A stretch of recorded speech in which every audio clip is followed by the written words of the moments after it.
Welcome to a very special movie club. Special because you're seeing this in black and white. We're not because Riverside doesn't shoot in black and white, at least now, maybe in the future. And incidentally, any of you who shoot at home, get Riverside. It makes Zoom look like you're recording on a shoe.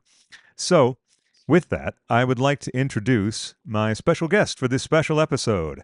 The man behind EC Films, the man behind Cinema Force, the force behind Cinema Force, if you will, and the keeper of the archive, keeper of the flame, guardian of the galaxy of the Bobbie Wygant archive, which, if you don't know what it is, I will explain to you why you already know what it is in a moment. Please, everyone, a round of applause and a warm welcome for Erik Clapp. Hello, hello, hello. Thank you very much. Thanks for having me. Oh, thank you for joining me. It was such a delight to meet you a couple months ago when we went out to see Suitable Flesh with Gala. And also, you gave me the gift that keeps on giving to my heart, the original press kit for Shock Treatment, something I'd never thought I'd ever see. And really, it touches me. And also, I know that you've put aside the press kit for Rent-A-Cop. So now, Uh, yeah. yeah, that's actually in my office. I need to get that out to you. One of the greatest things is you just knew.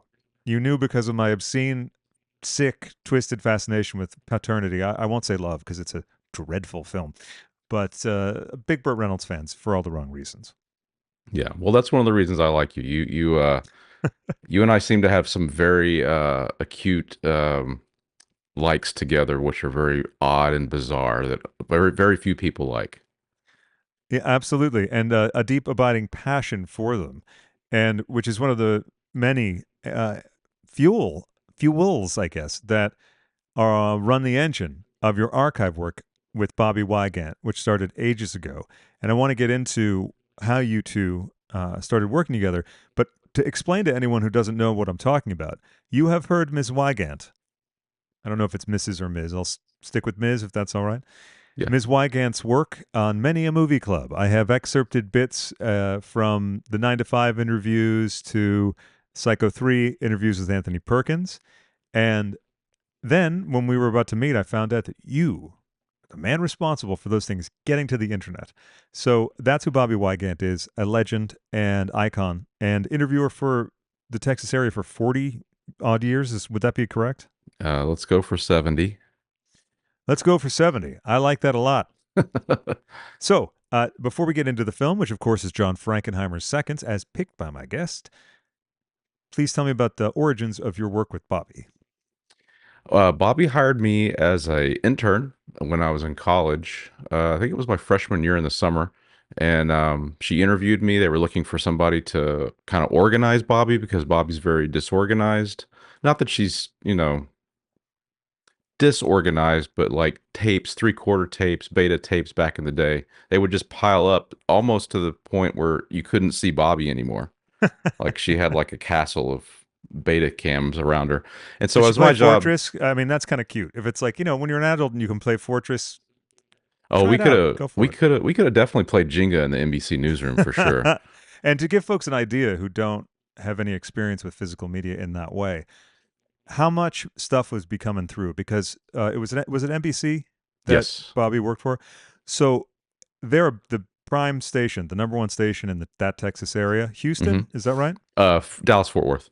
Right, exactly. Dallas. Yeah. Exactly, Houston. No, Dallas Fort Worth, and every single movie that came out would have sometimes a very ornate but rather thorough press kit sent along with media materials, either cassettes of audio nature, video, and all that stuff. So this is what's coming in every week. Yeah, every week, there'd be 4 or 5 movies that would come out. So we would get sometimes 3 to 4, 5, 6 tapes for each movie.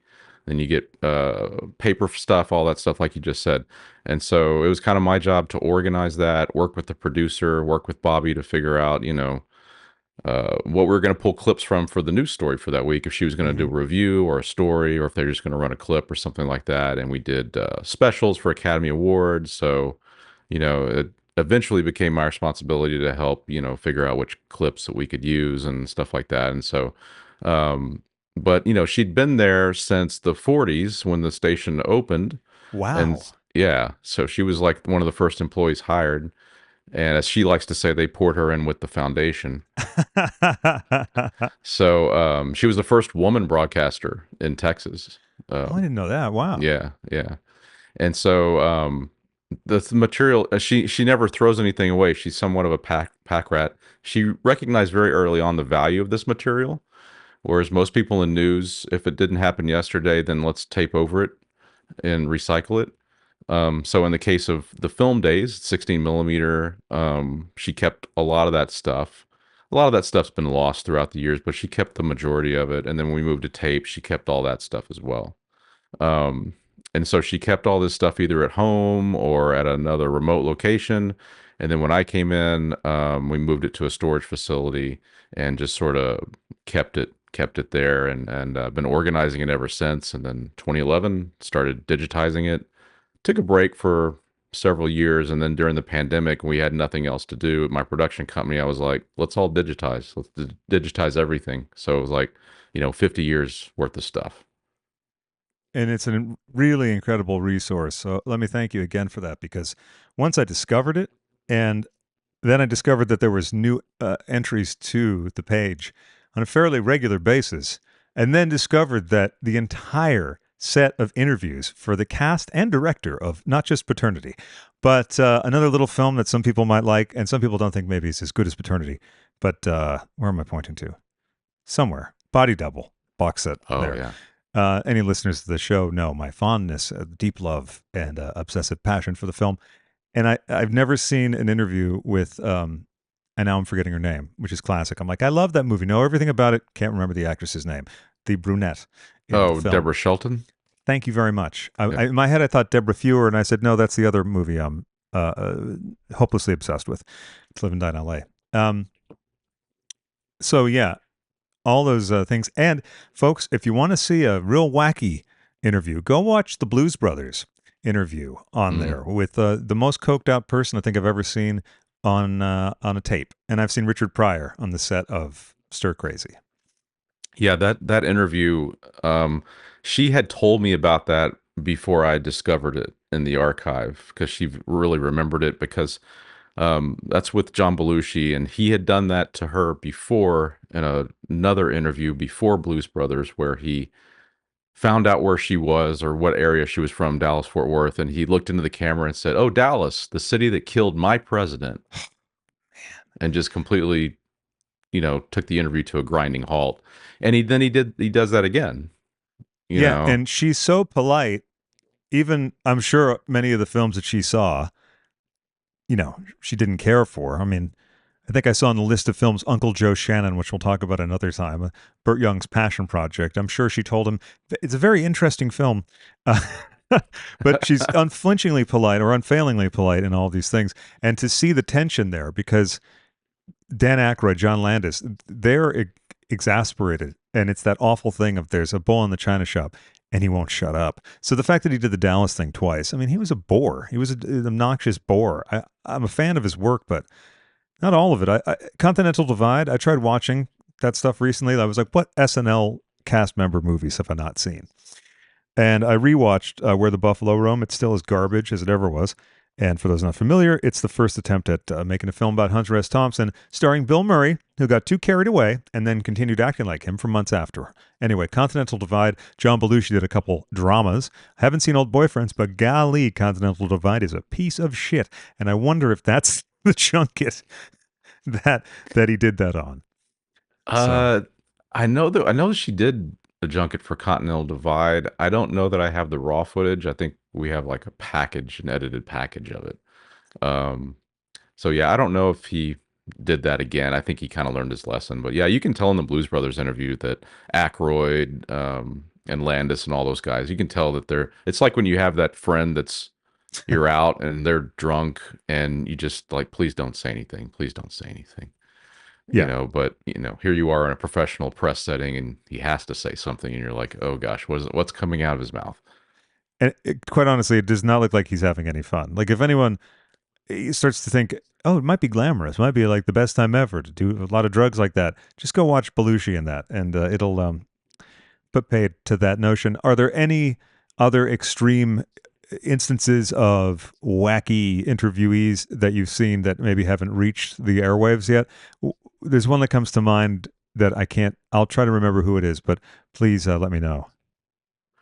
Um, well, I don't know about like wheels off stuff like that. I'm sure there's some there, but they were more like funny things, like all her interactions with Bruce Willis, who has a reputation of not liking doing press, but for some reason he absolutely adores Bobbie and like lights up whenever he sees her. I don't know what those two just have instant chemistry. It's some sort of Yeah. weird voodoo that they have together.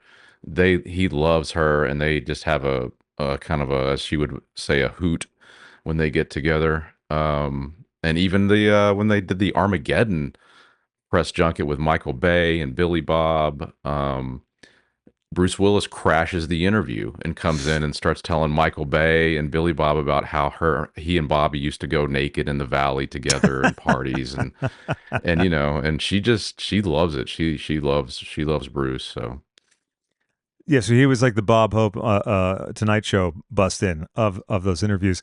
I've seen a couple others. I think Joe Pesci, legendarily not that fond of interviews, lights up with Bobbie. I love seeing Brian De Palma chatting with her, and a lot of the folks you see through the years.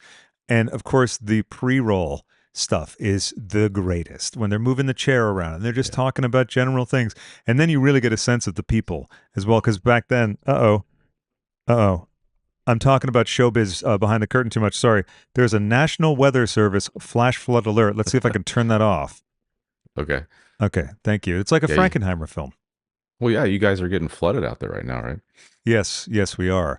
And to get into a little Frankenheimer, and I want to get more into the work that you do, but tell me why Seconds is the film that we're discussing. Well, you had mentioned to me about doing 52 pickup originally, and which I love too. But I told you that I really loved Seconds, which is a movie Frankenheimer did right after, I think it was after 7 Days in May, but I could be wrong there.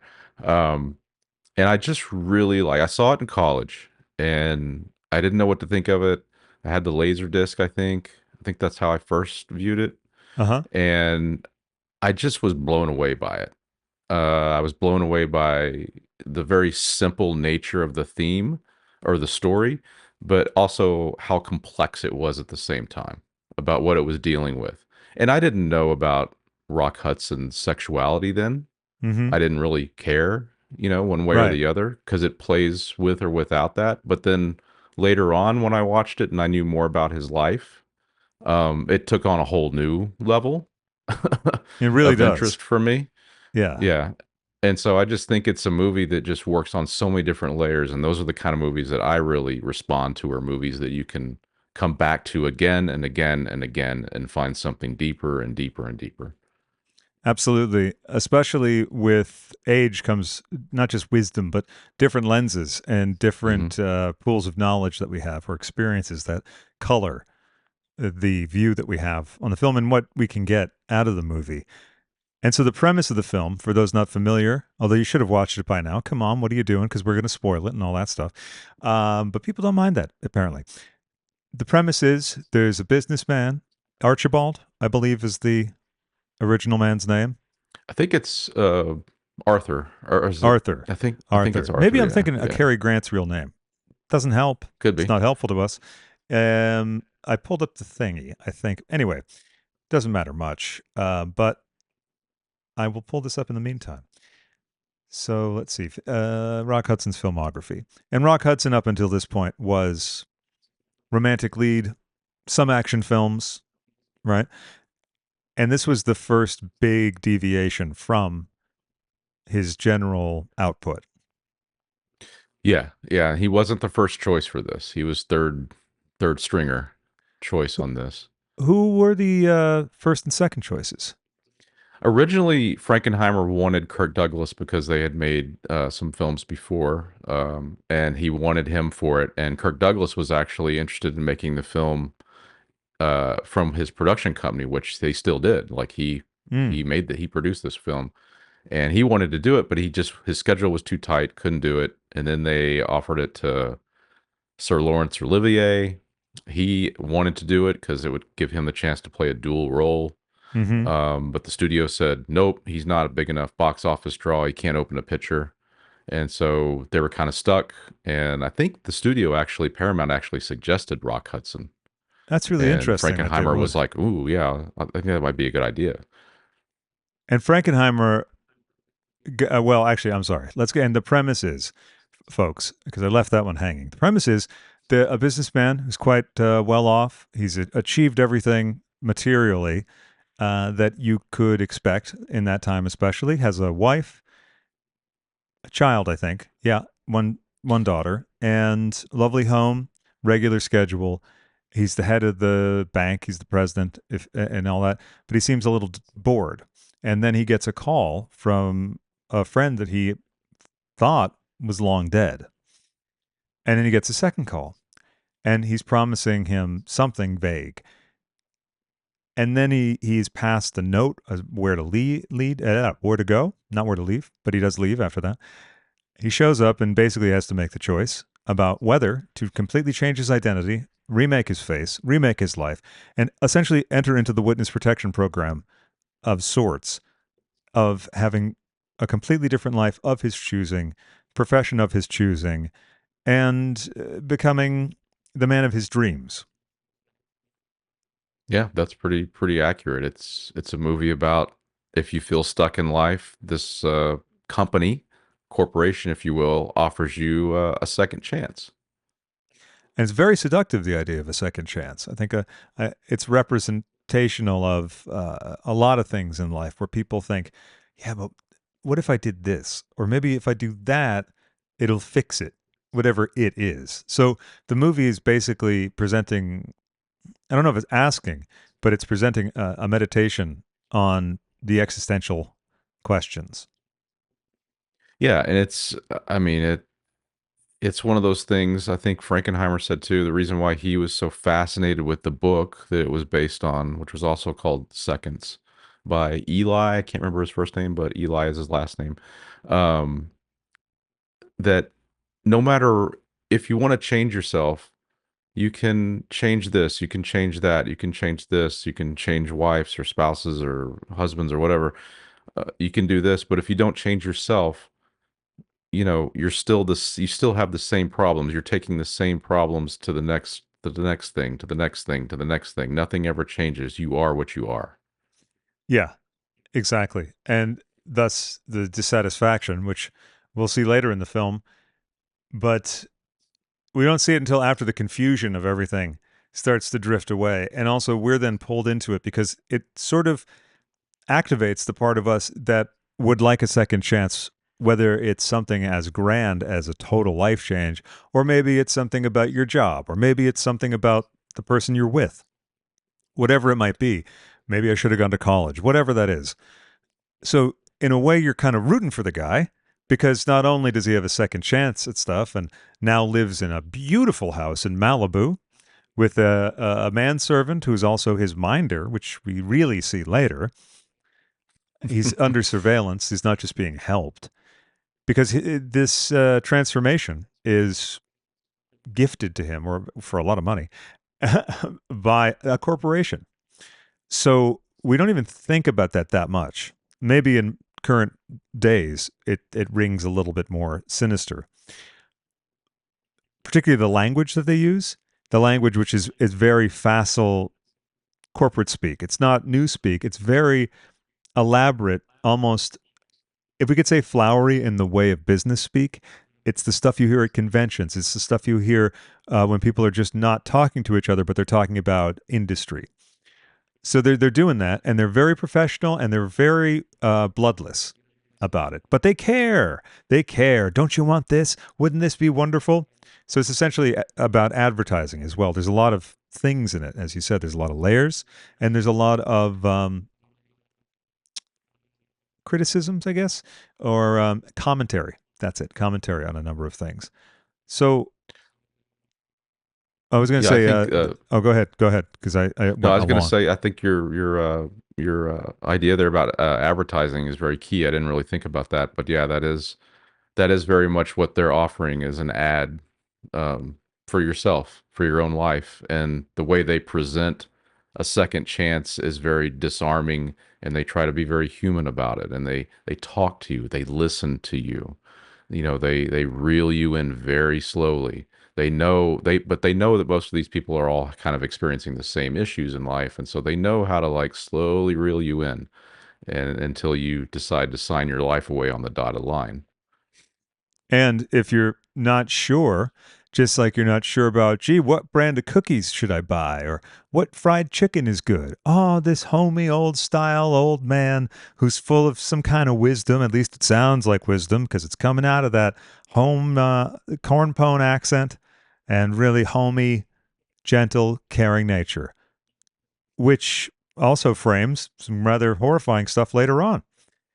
It also is full of hints that he doesn't take, he doesn't understand, he doesn't register, which maybe that's how he was, clearly, probably how he was in his previous life, in his original incarnation. And the original incarnation is a very average, balding, heavyset businessman of that time, which would be fairly standard. As you see in Mad Men, I mean, Don Draper would not be an example of this, but the Murray brother who's in it, I can't remember his name, but he was in Moving Violations. Everyone knows Oh that film. yeah. Yeah. You're talking It's about not, Brian Doyle Murray, or no, it's not him. It's the other oh, one. it's the other one. Yeah, yeah, yeah. I know who you're talking about. Yeah, Joel Joel. Murray. Yeah, yeah. Yeah. For those curious about Moving Violations, it's from some of the people that made Police Academy, I think, Hmm. and some of the folks from Top Secret or Airplane, maybe. Anyway, it's Right. a film that it's a comedy about a bunch of people who have to go to remedial driving school, and it is peppered with the siblings of famous actors. These are actors themselves, but it's like the other Keach brother, the other Murray. So, in addition to that, there's a lot of elaborate, what do they call it, plates with mats and stuff like that. It's a very surreal movie. But Yeah, Wendy Jo it's Sperber, yeah, definitely a Police Academy clone. I'd say it's better than most of the police academies, though. Though, Oh you know, well, yeah. yeah, exactly. But it doesn't have David Spade skateboarding in it, like number four. Uh, so where are we? Yeah. So okay, the incarnations. So this man, he's not like a looker. He's an average guy. He doesn't look very happy. You can't really tell what age he is.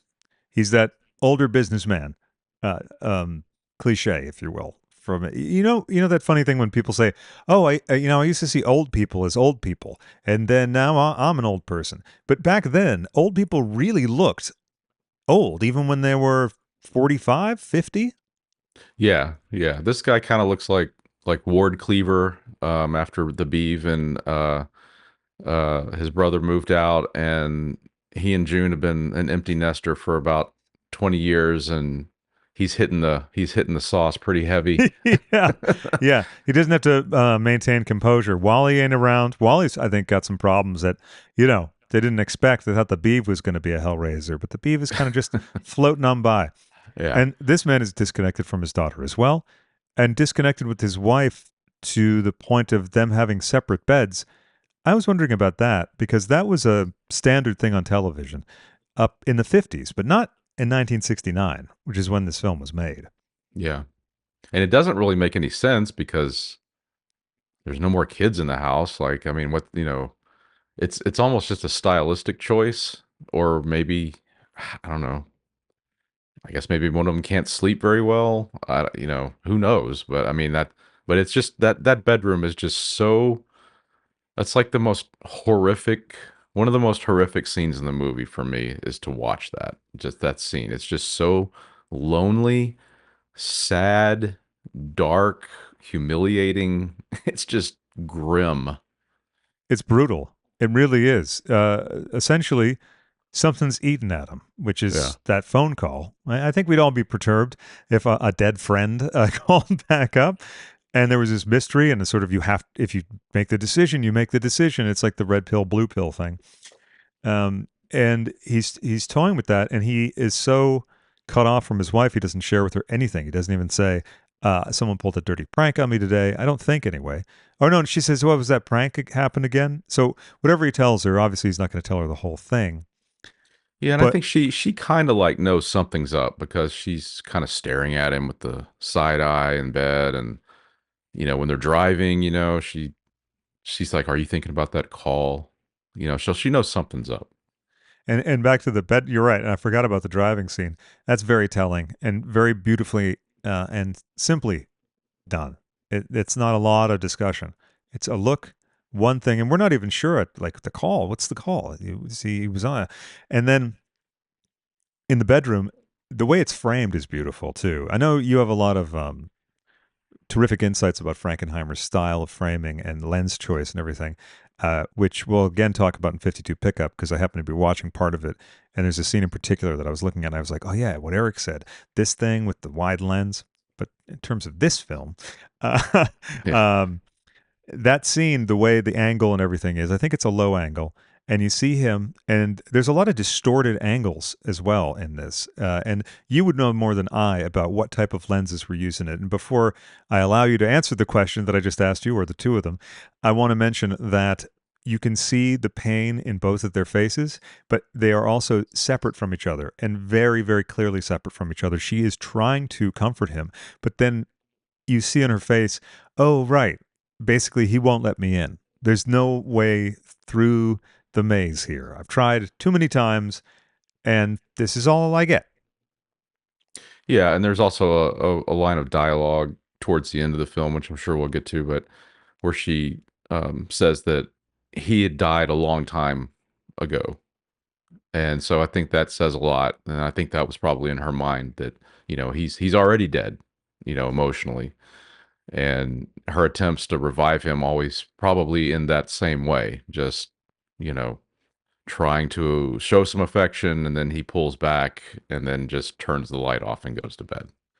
It's now what they would kind of call avoidant and paired with maybe not anxious attachment, but like essentially he's avoidant. He's just filling in the days, almost like a prisoner Xing the days in the calendar off, which is a danger that all of us face all of the time. I always feel like um, you can turn into the person you wouldn't want to be in not that long of a time. Of course, Mm. circumstances can affect that, but you sort of always have to be thinking about that. And we all have, bad weeks or whatever, tunnels of behavior that might disagree with our ethics or go against our principles. But this guy seems to be on just the numb track. And go ahead. No, I was going to say, I think Frankenheimer, I brought this up in a little essay that I wrote about it too, where he Which spent is some time available where? on cinemaforce.net. That's right, and on YouTube. So follow that channel, smash the subscribe button, or as I like to say, just click it because it does the same job That's and you right. won't hurt yourself. But yeah, Frankenheimer spent some time away from the United States, and he was friends with, I think, RFK, if not JFK, or the Kennedys. And while he was away living in Europe, the Kennedy assassination happened, and he viewed all of this through the lens. He lived in Paris, I think, and he viewed all this. The American dream changed for him when his Yeah. friend was killed, and I think a lot of that seeps into seconds, because I think, we'll talk about the lenses and stuff later, but the distortion that he felt about the American dream really hits in that bedroom scene, like hits you over the head with a hammer. Yeah, it really does. And it throws you so hard. And again, you're pulled in two ways. When you watch a movie and there's some kind of selling out option, but someone's an artist and they got to pursue their vision. Maybe you're not doing so well financially and you're like, Jesus, I kind of wait. Well, I get it. This is what we want to see, but maybe he could just like take the job or things like that. So with this, you see this miserable existence he's having. And because he's the central figure of the film, while you do feel bad for the wife, you think, oh, wow, he did if a second chance at stuff. Well, maybe he could, because you get wrapped up in the same idea, which I think is one of the many brilliant aspects of the film, is that it kind of puts it on a plate. It doesn't tell you this is bad. It's there. And you're subject to the car salesman pitches just as much as the lead character is. Yeah, absolutely. And when he leaves and goes to take advantage of that, um, they have him go through this, like, many different places to get to the office of this corporation that's going to give him the second chance. First, he starts at a laundromat. Well, what do you do Yeah. at a laundromat? That's something that's dirty that has to be cleaned and made anew. And then he Right. goes through a meat packing plant with a bunch of meat hanging up, and he's walking through it. Well, what happens at a meat packing plant? That's something that's killed and recycled and made for us to eat, and consume. And it's just this great journey that this character is on until he's able to find what he thinks is his true life of being an artist or whatever. Yes, that's right. Because after he reaches the office, he is given a lovely cup of tea.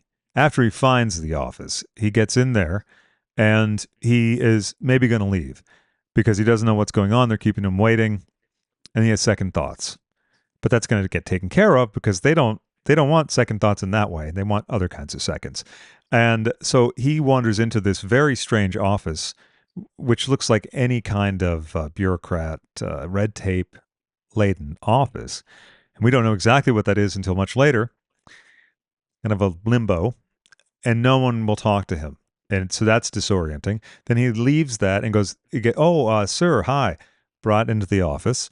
And then he's given a bit of the pitch, right, or something. And yeah, he's given some tea. Yeah, just some They, tea. Yeah. they drug him. He wakes up. He has this really terrifying nightmare. It turns out to be not a nightmare, but something that they put him up to in order to blackmail him into going through with it. Yeah, and it's never like when I first watched it, I think I may have said that in my essay too, that it was a dream, but when you watch his what happens after he has that, it's almost like part of it is a dream and then other Mm-hmm. part of it is a reality because you'll notice the background behind him changes as he's walking. Yeah. So it's almost like what he remembers from it is different from what actually happened and what they filmed him doing. Right. And they knew how to shoot it in the right angles to make it look like he did do the thing that he was worried that he did, which would be assault her, this young woman. Yeah. And now they have blackmail on him. So it's almost like commentary there about we're going to sweet talk you, but if you don't go along with that, there's a hammer that we're going to hit you with. Right. So which one are you going to pick? And we're never going to tell you directly. We're just going to Yeah. hope that you catch on. And that also ties into 52 pickup a little bit too. It really does. Thematically, those two are not exactly similar, but there is that message in there. And you're much more of a Frankenheimer expert than I am. I know some stuff. I know he drank a lot. I know that he went to Paris. He drank even more.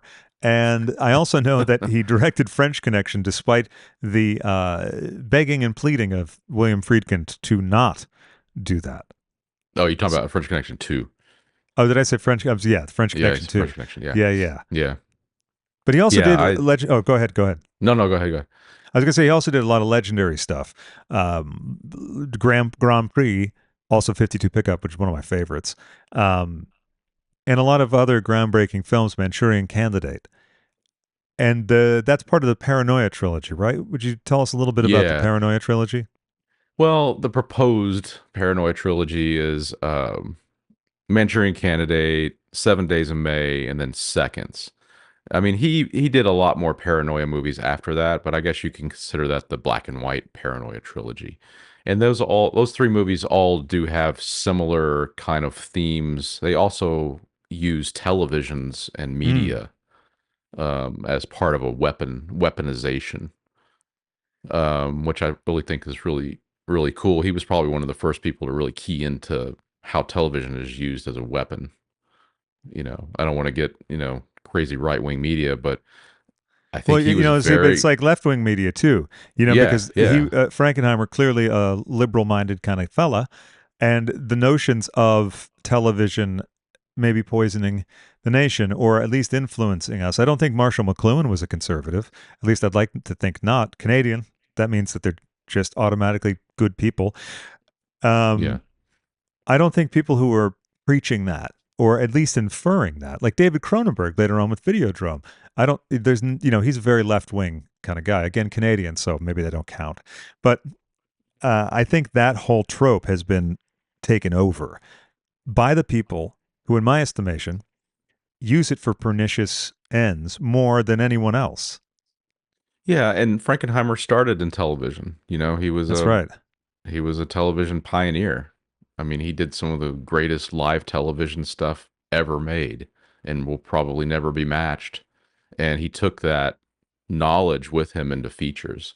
And he was actually able to use that knowledge of manipulation that he learned and how to make compelling television and how to manipulate people into feature films, which is really fascinating. It is fascinating, the idea of manipulation, because good filmmakers do that. They manipulate.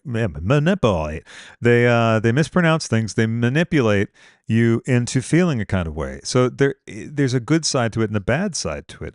And the use or the discussion or the commentary on television or mass media as a way to influence or manipulate people, which reminds me a bit of Charles Foster Kane and Citizen Kane and the real life person that was based on, who I am also forgetting the name of.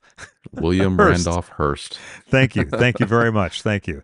You might all be familiar with Patty Hearst, her great work, and the Lebanon liaisons, the Lee Mavers Rescue Society, whatever that was called, the Symbionese Oh Revolutionary yeah, Army. yeah, liberation. Yeah, yeah, Thanks, yeah. Liberation Army. Um, yeah, so that comment is in there too. Even back then, again, Orson Welles, liberal left winger. I forget what I was going to say, but it was something about manipulation. So yeah, so Frankenheimer was inside the belly of the beast, and was it over 150 live television dramas, something Oh, like that? something ridiculous like him and Sidney Lumet, just cranking out one banger after another on live TV. I mean, basically making feature films live, Right, with right. like multiple cameras, and I'm just now kind of really getting into Frankenheimer's early stuff, and you can see more of a television influence in that one because he's moving faster than he would, when he got a little bit bigger budgets. But yeah, a pioneer in live TV for sure. How much of that early television stuff survived? Did they film any of it, or was it just gone as soon as the program was over? There's some stuff left for sure. I think they recorded that stuff on. I mean, they would have some of that early stuff. I would assume they'd have to go right to some sort of like process to film Oh, as they're kinescope or doing it. something?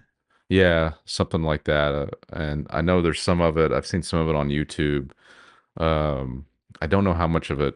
I know a lot of it's lost for sure. Yeah. Yeah, which is too bad. Friedkin, of course, uh, always cited Frankenheimer as a big influence because Friedkin started in TV as well, working his way up from the mailroom, and then also directed live TV, a lot of it, different cooking shows, advice shows, all of that stuff, and then eventually did dramas, and then documentaries, and then onwards to feature films.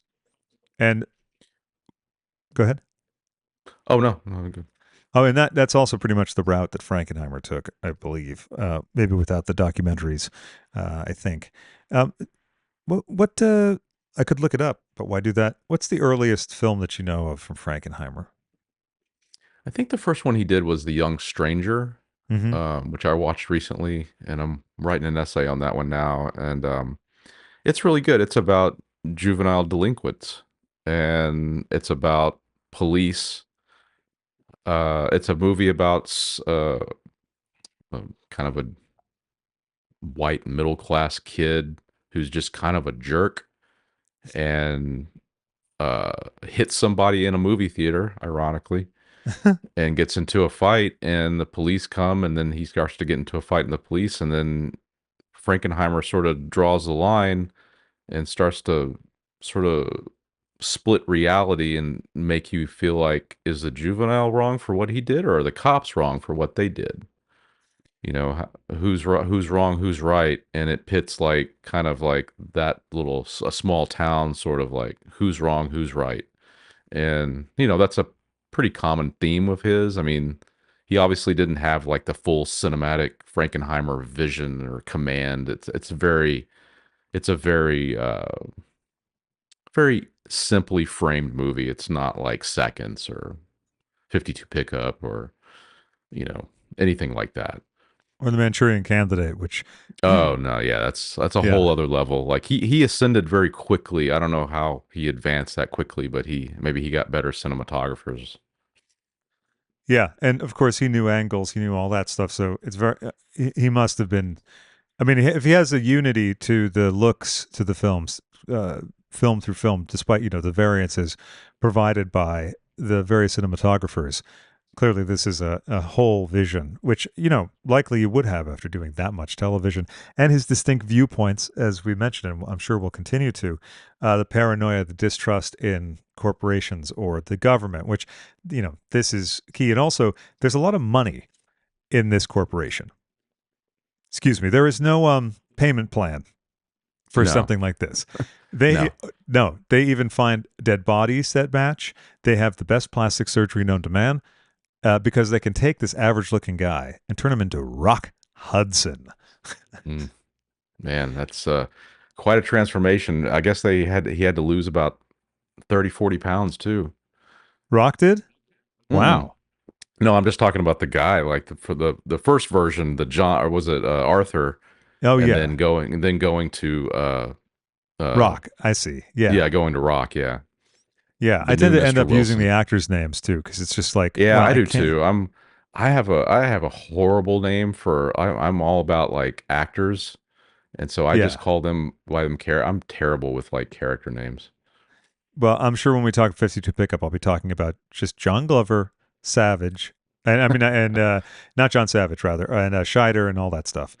Because Yeah. even rewatching, I was like, yeah, what is his name when Well, he's yeah, trying to that guess it? we can get into that later. It gets Yeah, confusing. we Like I will. had a hard time like figuring that out. I just call everybody Sport Yeah, exactly. Or Slim. and Slim. So with this, then, so he's there, he gets the surgery and everything, and he's shocked at it. But they have to also do a lot of rehab with him to get him up to speed in terms of physical acuity and ability. And it takes a while, this process, even though these are the best surgeons known to man. And of course, how would you get those? Well, with a lot of money. And the money is derived from fancy footwork with the estates of the people that quote unquote die and move on to the next chapter. Yeah, it's almost like it's almost like it's like a business within a business in that company too, because if you screw up, you have to work in like a phone bank situation to almost raise money to get new people in. So it's almost like a shell game that they're playing here. And when they screw up and land in that limbo, it is never clear whether or not they really get a second chance or if they're deluded into it, much in the same way that they're deluded into thinking that they'll have the everything fixed for them by their quote unquote new life. And then unless people go along with it, they've, like you said, screwed up, and then they have to lure someone in. It's almost like an informant for the police. They got to do the dirty work. That's the way they never have to advertise. They got some desperate people there clinging under the hope that there's some salvation. Yeah, and there's something really like kind of eerie about that too. Like once you're in this company, you're in for life. If you get on the outside and screw up, then you're either going to get whacked or you're going to be working there as almost like slave labor. And Yes, I think that's really interesting, not only in terms of like, I don't know, I'm gonna say like a mafia connection, but almost like they're more ethical, a the mafia. yeah, but it's almost like a comment on your life. Like say you got married like 4 times. Well, every time I get remarried, I look like an idiot. So I'm just gonna stay in this prison. I can't leave. You know, so they're almost like forcing you to like, don't screw up, don't screw up, don't screw up. Well, what do we hear from our peers all the time? You don't want to screw that up. You don't want to do that. So it's almost like this kind of cool little mirror thing that's going on. Yeah, it really is. And it's interesting that the penalty for screwing up is to be put into basically a wall-less cubicle situation where no one has privacy. You have to do whatever they're telling you to do. You have to take the drugs that they're giving you to keep you docile, Right. which also could be seen as a mirror to um, society in general, and also these existential traps, if you will. Rock Hudson becomes in quotes, he doesn't really become. He's put in this place that he wants, this beautiful house in Malibu, an art studio where they have everything lined up for him to provide him with paintings, an ambiguous background. All he has to do is not tell people his actual backstory. And there seems to be a lot of people that we see that are able to do that, which I also think is a commentary on the slipperiness of a lot of people. Hmm. Yeah, I mean, he and he when he first gets there, he has a hard time fitting in, like everybody does when they first go somewhere new. He doesn't. He has to almost be forced out to go make friends and meet these new people, and I think that's really interesting too, especially with Rock Hudson, in the lead role where he has a manservant named John. It's almost like his, I don't know, he's like, why don't you we'll make some friends today? Yeah, I'm there's not really I'm not really feeling like it. much like at companies when someone is risking their position, no one tells them outright. No one says to Rock Hudson, so listen, you're getting close to the edge of screwing up. And what that would be is jeopardizing this, that, and the other thing. Perhaps this character would not do that because even when he does screw up bad, fatally, really, he doesn't even understand that is what's going on, which is very similar to people who have, let's say, a clique that's working against them, either in a friend group or more specifically, or in more of a corollary in a work situation, particularly in big business, but even down to retail level, people can gather together and suffer from groupthink and go along to get along, Yeah. which is seen all over this. Which, in like you said, trapped in this prison. What are my options? I got to do this, and then I'll get kind of heat or shit or whatever. Yeah, and when he eventually goes and meets someone on the beach and meets her, and you can tell he's still that scared middle-aged man from the suburbs. Here's this beautiful woman on the beach, frolicking in the water, and he almost looks at her like, I can't do anything with that. That's not for me. That's for somebody else. He doesn't see himself as, you know, Rock Hudson yet.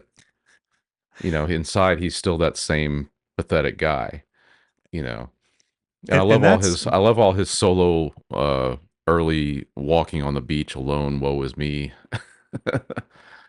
right. His Ringo and Hard Day's Night moments, but Yeah. that also kind of says something about our self esteem and how we can look at ourselves in a negative light. Now, you look at Rock Hudson, objectively, you'd think, well, this guy not has no problems, but in real life, he definitely did. But oh, that's a sociable guy. That's a guy who could get along fine at a cocktail party. That's a guy who could pick up that woman or whoever he wanted to pick up.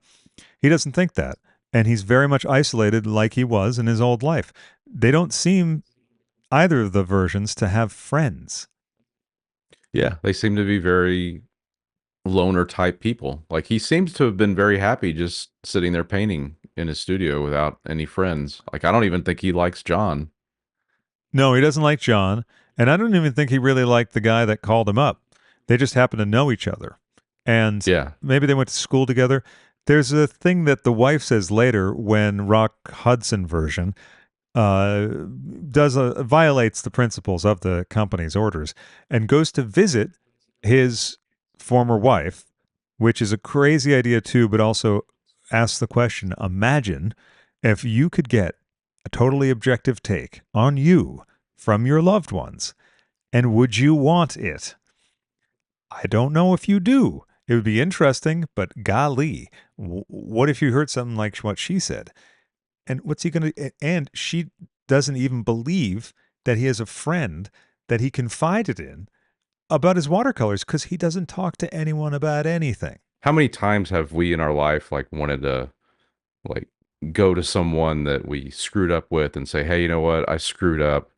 But you never do it because you're not going to get an objective opinion because there's history. They look at your face, they know you're lying or maybe you're not. And in this scene, he has a new face.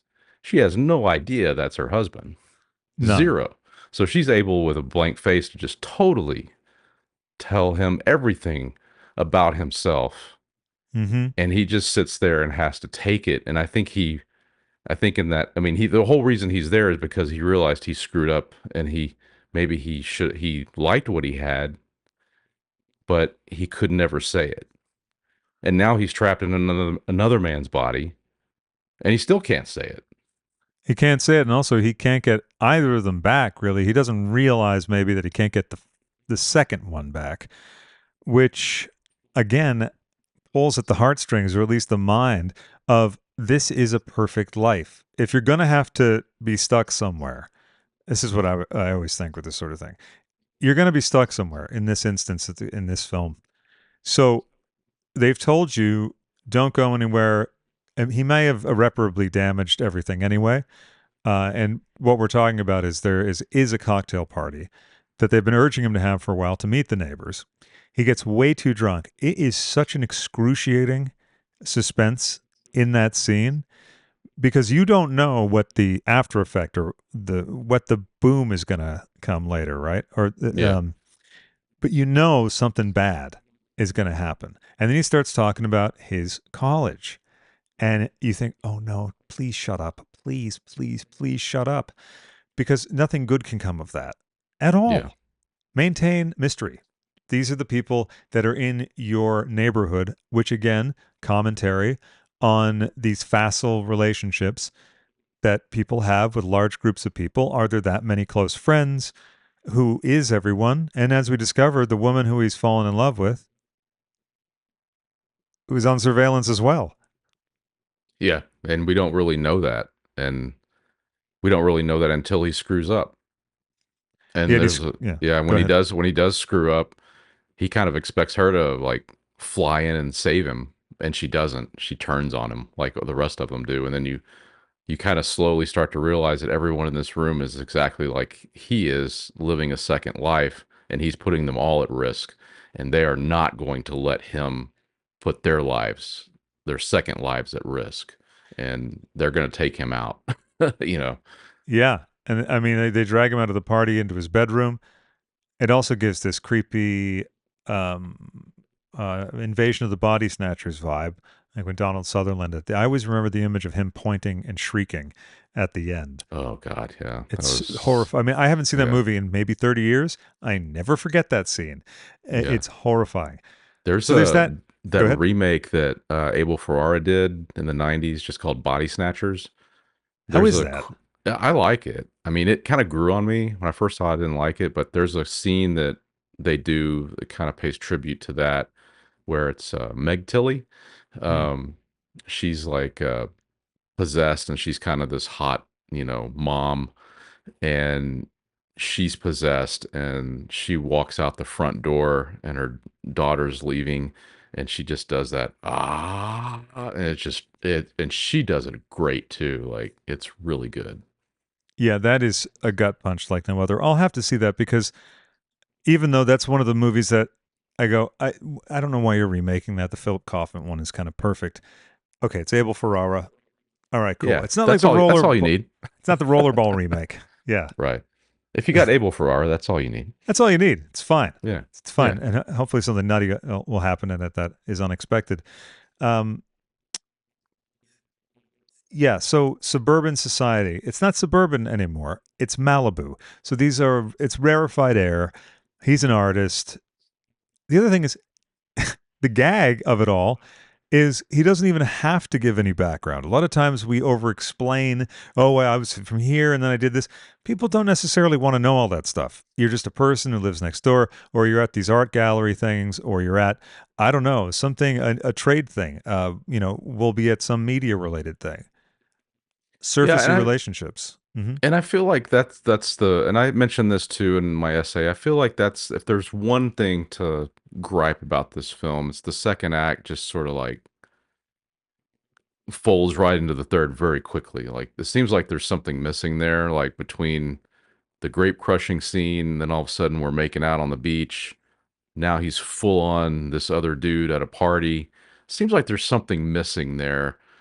There is a just kind of a hard cut there. I don't know what happened there, if that's the way it was. And it's not like it's needed, but like you just mentioned, the fact that we're in Malibu with all these other people of that ilk in that society, I think he gets a pass on that, just because we already inherently know what type of people he's now hanging around with and Yeah. what they will tolerate and not tolerate. Yes, that's But right. his Yeah. his his transformation is very quick, is what I'm trying to say. No, it is, and I I was wondering about. I was like, okay, what was in the second act? And when he said the grape scene, so there's this scene where she's kind of a hippie, a free spirit, we think, and she takes him to this wild hippie crazy thing where they're all crushing grapes. I found that a little nauseating personally. They're drinking the wine that they're all these filthy hippies who have been treading on dirt are jumping in. I don't drink wine. I don't have to worry about this kind of thing. But they're eating the filthy grapes and stuff. And as this repressed guy, or maybe this would be the same reaction I had. So just he's trying to hide behind a tree. He does not want to be involved. And they sort of force him to be involved, which is also interesting. Yes, everyone be themselves and be free, and you better do what we tell you to do too. So, there's that. And it kind of points a finger a little bit, and I'm sure the book does as well, at groups, friend groups, Lord of the Flies type things. Yeah, I mean that scene to me represents basically like going to like an orgy for him. He's such a repressed guy. He doesn't want to be close to anybody. He kind of has nuzzled up to her now, and he's kind of like getting over his shyness, and then she takes him to an orgy, more or less, to Which I think him. I think it would have been if it was a different time that the film was made in, I feel. Yeah, I mean, everyone's naked eventually. Everyone's getting nude and jumping in this thing, and they're all rubbing grapes on each other and all that. So for him, as Tony Wilson, he's witnessing an orgy, and then he finally like succumbs to it and becomes part of it. And then all of a sudden, all those things that the former Mr. Wilson was kind of washes away in that scene, and now he's reborn in a way. And yeah. And then that's really interesting too, like, considering Rock Hudson as well. Like, I'm sure that was it had to have been kind of an uncomfortable scene for him to film. And probably very meaningful as well, Yeah. because he's thinking about it the way we would all relate to things. And of course, one of the central tenets of acting or good acting is you think about what in your life relates to this. And I'm sure there was some kind of bacchanal that Rock went to where he felt a little more free. Because I was thinking actually about not even realizing the corollary, which is silly. I shouldn't even admit that with Rock Hudson, but I was going to compare his new Wildcat style to when people first come out of the closet. There's kind of like a year where it's like really full on. It's like, screaming from the rooftops because there's been a whole lifetime of either repression or not knowing or whatever. So now he's clamped on to I'm this free artist type.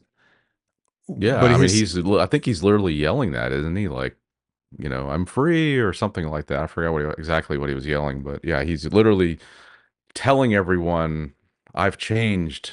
I am this person now.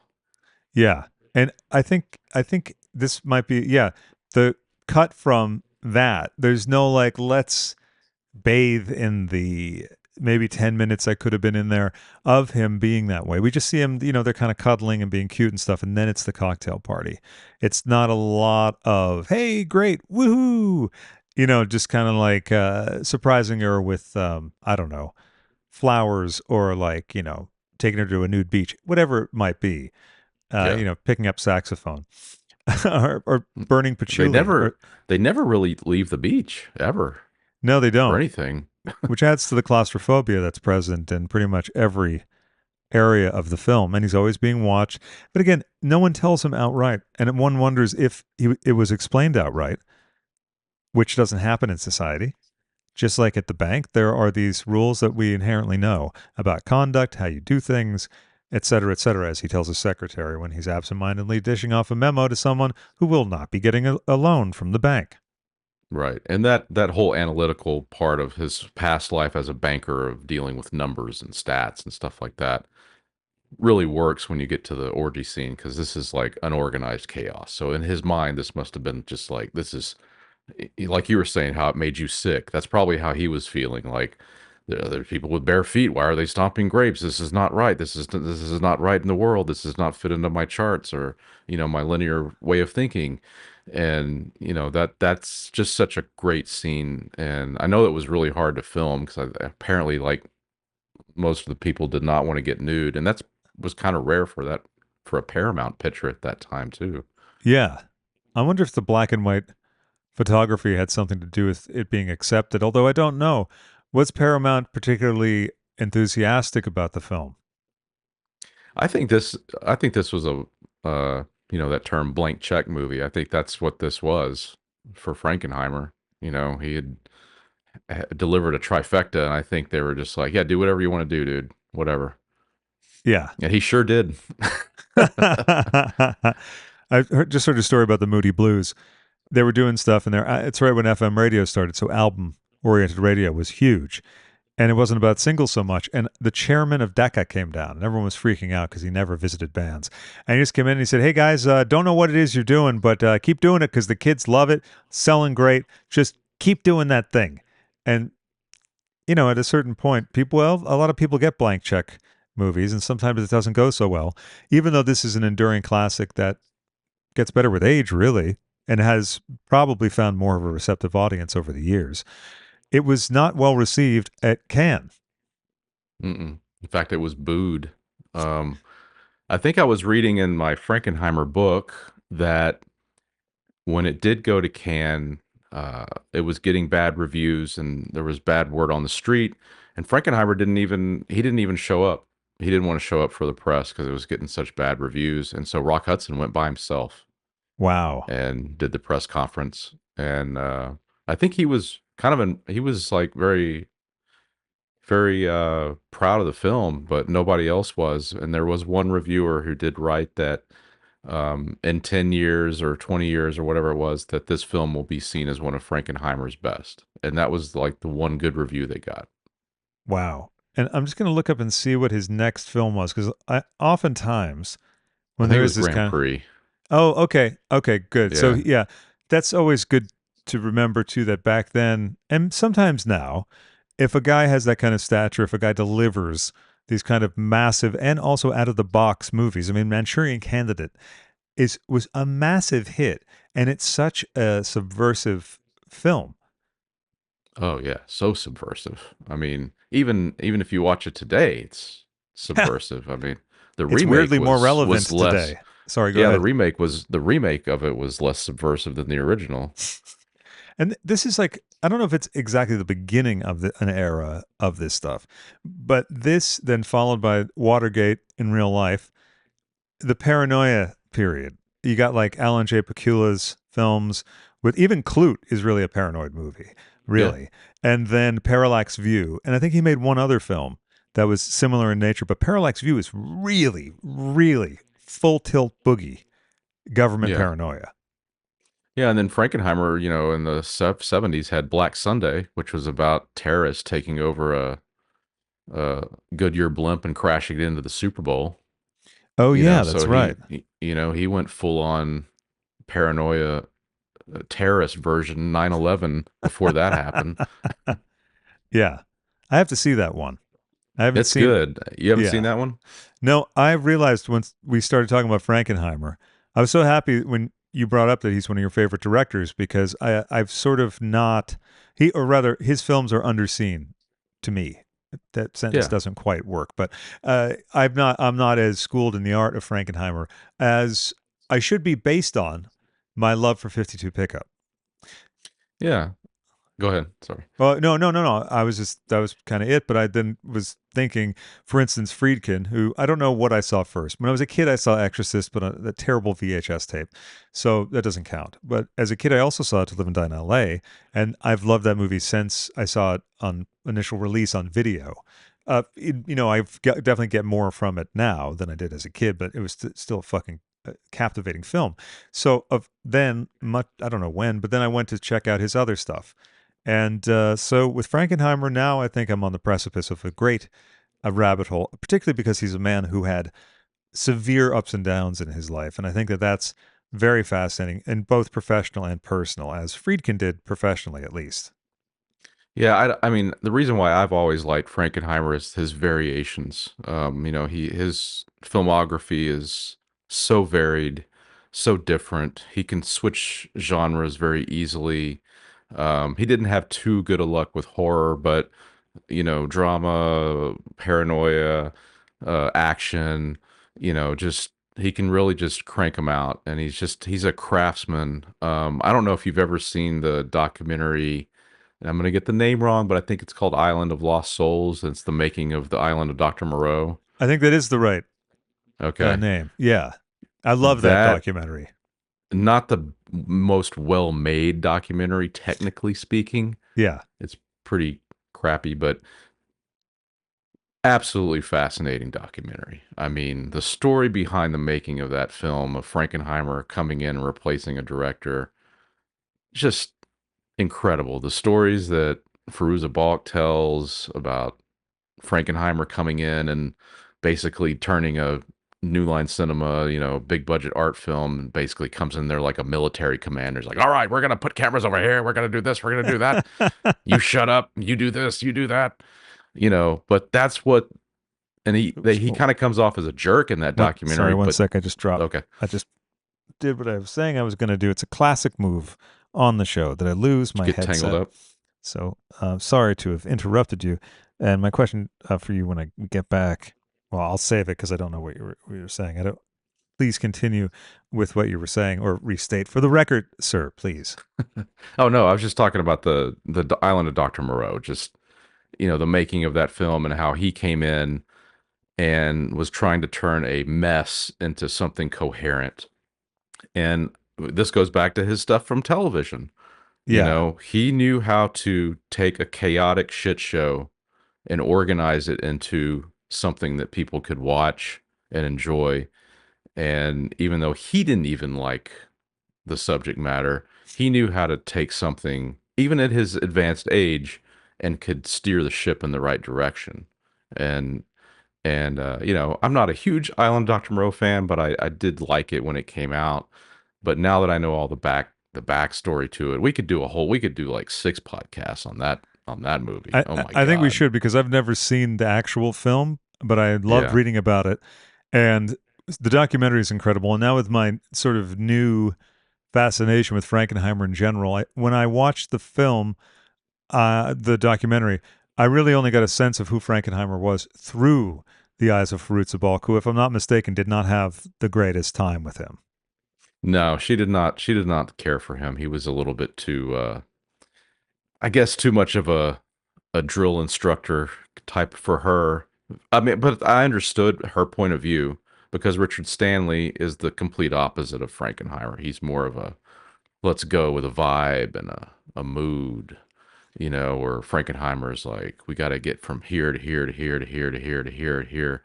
It's a very linear process where Richard Stanley was just kind of winging it, seeing what happened. So I can understand it from her perspective, but just the fact that he took on that movie to work with Brando and Kilmer, and then after it was over, he was like, I never want to see those two MFers for the rest of my life. And there's a key moment in that documentary where he actually calls Robert Shea, the head of New Line, and says, "Please get me out of here. I can't take this That's anymore." right. I So it forgot even about beat that. Frankenheimer down.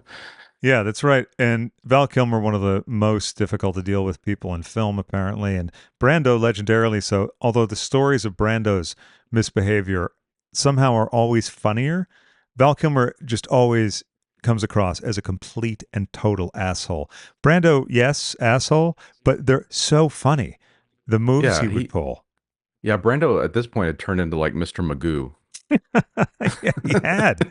Yeah, Like he with was lots of weird insane. ideas Yeah, go ahead. Yeah, he was disruptive and insane, but his ideas, when you look back on them now, they're just so funny. It's like watching a Mr. Magoo thing where he just, blindly walks into this and does this and this, that. And it's like, oh, that's horrible, but isn't it funny? Even with Apocalypse Now, he's supposed to be playing this Green Beret, and he shows up like extremely overweight, even compared to how he was. He was supposed to be losing weight. And then he doesn't know his lines and hasn't read Heart of Darkness, even though he opposed using the name Colonel Kurtz, which is from Heart of Darkness. And he said he opposed various things. Then sometime after they've been using a different name to refer to him the entire shoot, he comes to the set and he's like, Francis, I want to be called, yeah, Kurtz. Take it back to Kurtz. He's like, what, Marlon? We've done, yeah, no, but it's in the book. He said, yeah, but you didn't like the book. He goes, I didn't read it. I read it last night. Yeah. So, Well, oh, that's go yeah, ahead. and then even that's even true in Island of Dr. Moreau. Fruza Balk said she really wanted to rehearse her lines with Brando, and Brando's like just not into it. And she's like, "Well, don't you want to rehearse so we do a good job?" And he just kind of pulled her aside and said, "Honey, look, we're all getting paid here. I didn't read the script. We don't need to read the script. Let's just enjoy ourselves, okay?" And enjoying himself in that film would also mean wearing a sieve on his head. But we Yeah. will get into that further on an upcoming movie club extravaganza because the two films. I mean, I haven't seen Moreau again, but the two films, it's a whole odyssey. And if anyone's seen that Terry Gilliam documentary, it's like that, but they do actually have a film in the end. And I think the fact that they had a film in the end is what spared him getting the cannon blast of the failure of the film at the box office. To my mind, and they may say this in the documentary, the fact that he was able to wrangle anything out of the wild zoo environment that he was in that was so crazy that the director, who was supposed to be gone off the island, snuck back and was playing one of the extras in all kinds of bizarre makeup. Very weird. That's like Yeah. the most normal thing of the whole movie. But And he left. He was like hiding out with a tribe on an island. yeah, right, right. It wasn't quite as bad as like Fitzcarraldo, in which there was a moment, or Aguirre, Wrath of God, directed by Werner Herzog. I don't know how these thumbs up. The other day I got balloons coming up. I said something awful about Demi Moore having a seizure on the Santa Monica Fire Movie Club. All these balloons came up. Like I said, the secret word. So thank you, Mac and Riverside and all the other interfaces I don't understand. Um, so Ogala just texted about poor audiences, which we can talk about another time. Yeah. So, so he didn't get put in director jail, which I think he was in before in the bad old days for a while, because he went on then to make Ronin, one of his most celebrated films, at least of the later era, if I'm not mistaken. Oh yeah. Oh yeah. Ronan was like, I think when my dad had already like kind of taught me about Frankenheimer when I was younger, so I knew of him. He was a big Grand Prix fan and a fan of The Train too, which is a great Frankenheimer movie, one of the all-time great action movies. But when Ronin came out, yeah, it was like I remember I had some of like I think I was around in college or about to graduate when Ronin came out. And I remember all my friends were like, "Who's this John Frankenheimer guy?" Like he was like some new dude. Yeah. Like this action movie's awesome. Like screw John Woo. I like this John Frankenheimer guy. I was like, And that, "Oh, you guys." come on, you guys. I at least knew the Yeah. name, but I didn't really know much about it, although I had seen seconds when it came out on VHS the first time it was presented, maybe in widescreen on VHS or something. I Yeah. liked it, but I also saw it not so young that I didn't understand it, but I didn't remember a lot of it. I remembered some key images, but I did not remember the grape scene. I did not remember the Malibu stuff, which was great though, because I kind of knew the general premise. And sometimes for me, that will spoil a film where I'll go, oh, I know which way it's going to go. I did not. And the dread I felt through most of the film, if not all Hmm. of the film. There's maybe a few moments where I go, okay, well, he's going to be an artist in this thing, but I'm already thinking, but he's not an artist. He can't paint, and like, doesn't he feel like a fraud? And doesn't he? And yeah, it turns out he does. You know, there's that thing where he breaks a canvas and all of that. And to what you said about the second act, I think if we saw him sort of luxuriate a little bit more in that, maybe that could have been helpful because it does jump in that thing. But I was so just like not in the stomach with this. And then the bleak view of society is wild. Also wild. Oh, go ahead. No, I was just gonna say, you're talking about the feeling uncomfortable. I think I've Yeah. talked to you about this off the air. I have a pretty bad medical anxiety. Like I hate doctors' offices. There's, Oh, very yeah, that's small right. spaces. I can Yeah. barely get through a teeth cleaning. I have to be knocked out for dental stuff. And I think a lot of that comes back to stuff that maybe I saw in seconds, like the paranoia, when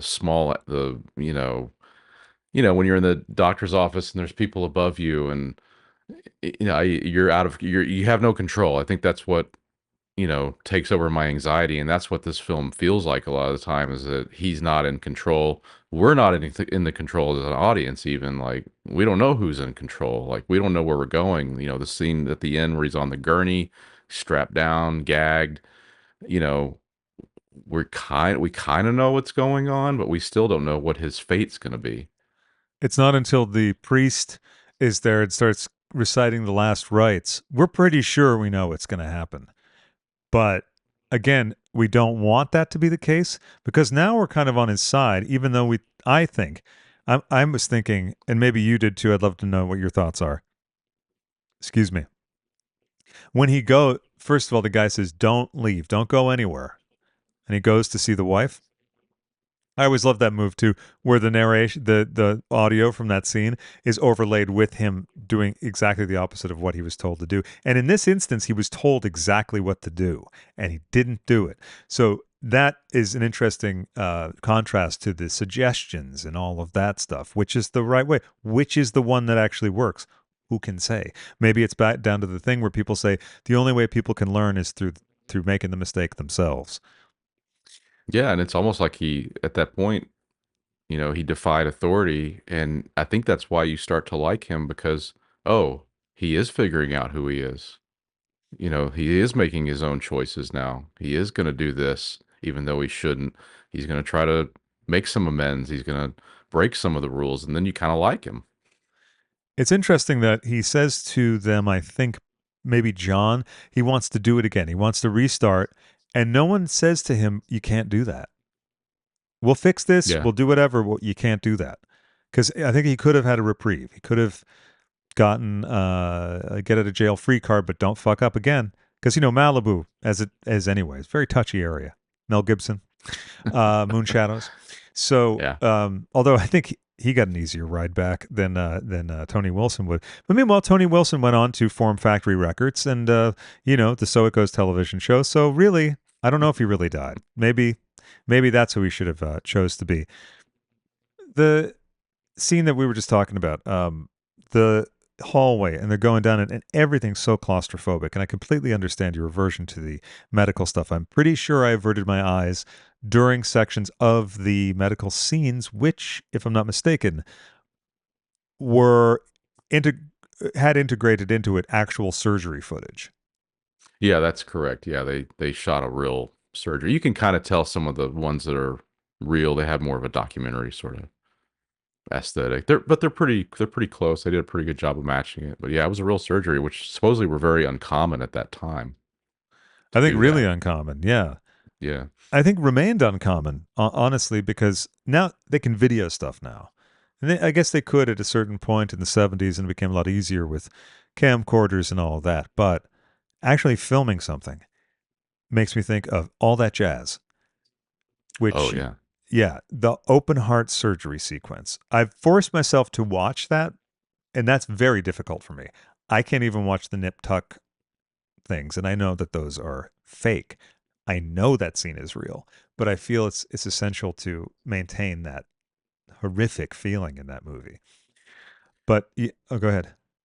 No, I was gonna say I just recently, and I know this is a cinema sin. I just recently saw all that jazz for the first time, and I was blown away by it. I thought it was amazing, and yeah, that scene didn't sit well with me either.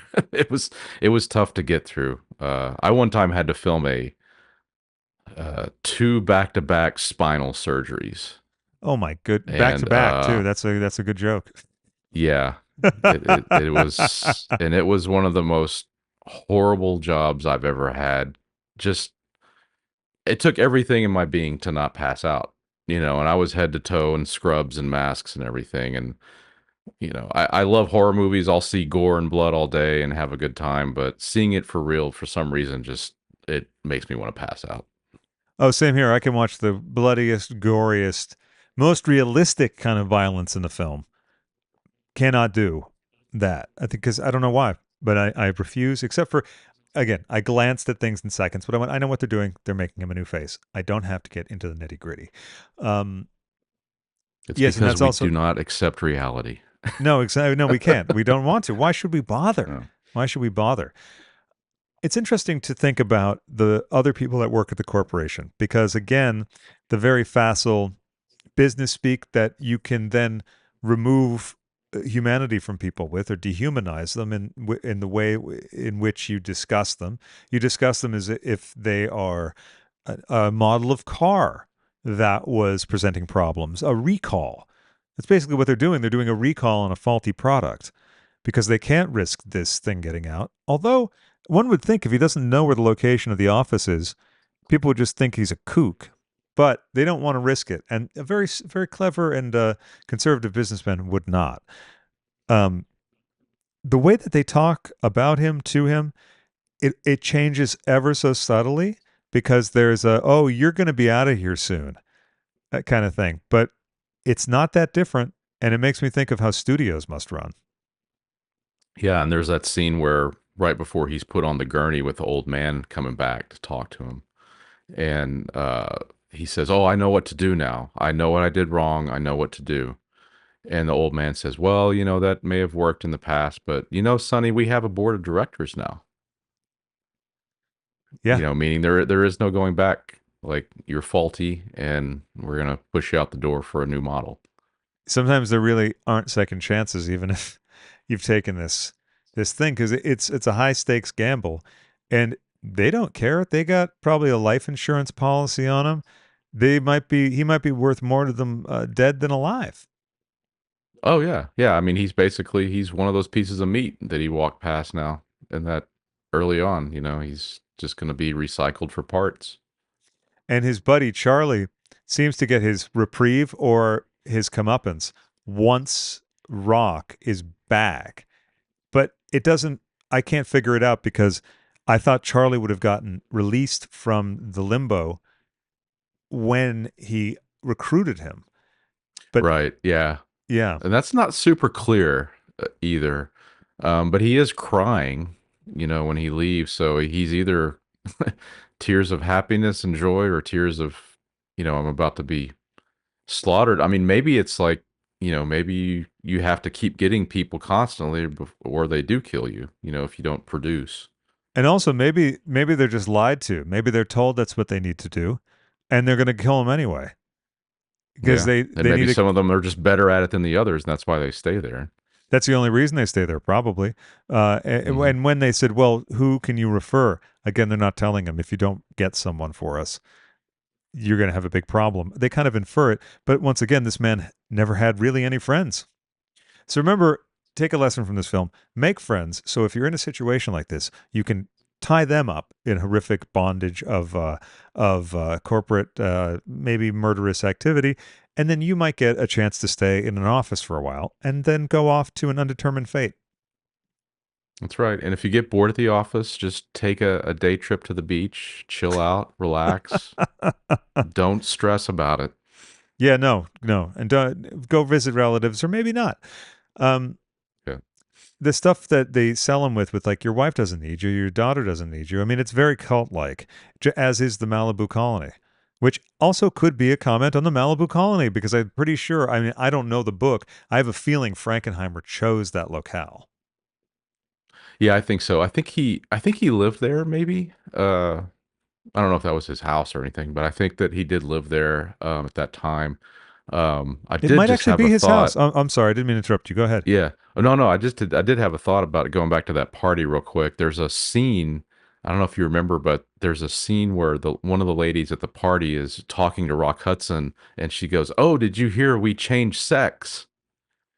And he says, "What?" And she goes, "Oh, not that, sex, SECTS. And he goes, oh, and he starts laughing. I still wonder if that was like some sort of hidden thing for Rock. Well, that's an Did he? interesting thing as well. And Yeah, also what she's talking about being reborn in a new situation, she's essentially describing the lives of everyone there, but Rock doesn't realize it because he's moving forward with the notion that apparently there's a drag race going on behind me. I don't know if anyone can hear that, but if you can, it's appropriate. I don't know. But there's a lot of talk that is like sort of on the nose about stuff, but because it's almost on the nose and no one's really listening to each other at a party like that, and he's looking around, other people are talking to him looking around. One of my favorite bits is when he's really fucked up and they know that they're going to pull him into the room or that he's just about to get pulled in. That guy goes, "It's great meeting you. We're going to have to go golfing sometime," which very angry. But that's how that whole world works. We'll go golfing. We'll have lunch. We'll do this sort of thing. It's all kind of vague. It's full of pleasantries, but there's a menace underneath it. yeah, and yeah. I remember, doesn't he like yell out like, "Oh, golfing" or something like that? He's, Yeah, he just says something, and he says something again about going to Harvard, and that's when they're like, yeah, "Get him out of here." Yeah, yeah. yeah. All the bouncers come in. Now to the lenses, because I feel like the shot of him on the bed with all of the fellow Malibu Colony seconders, it's such a creepy angle, his POV. Would that be something that would be achieved through lens manipulation or lens selection?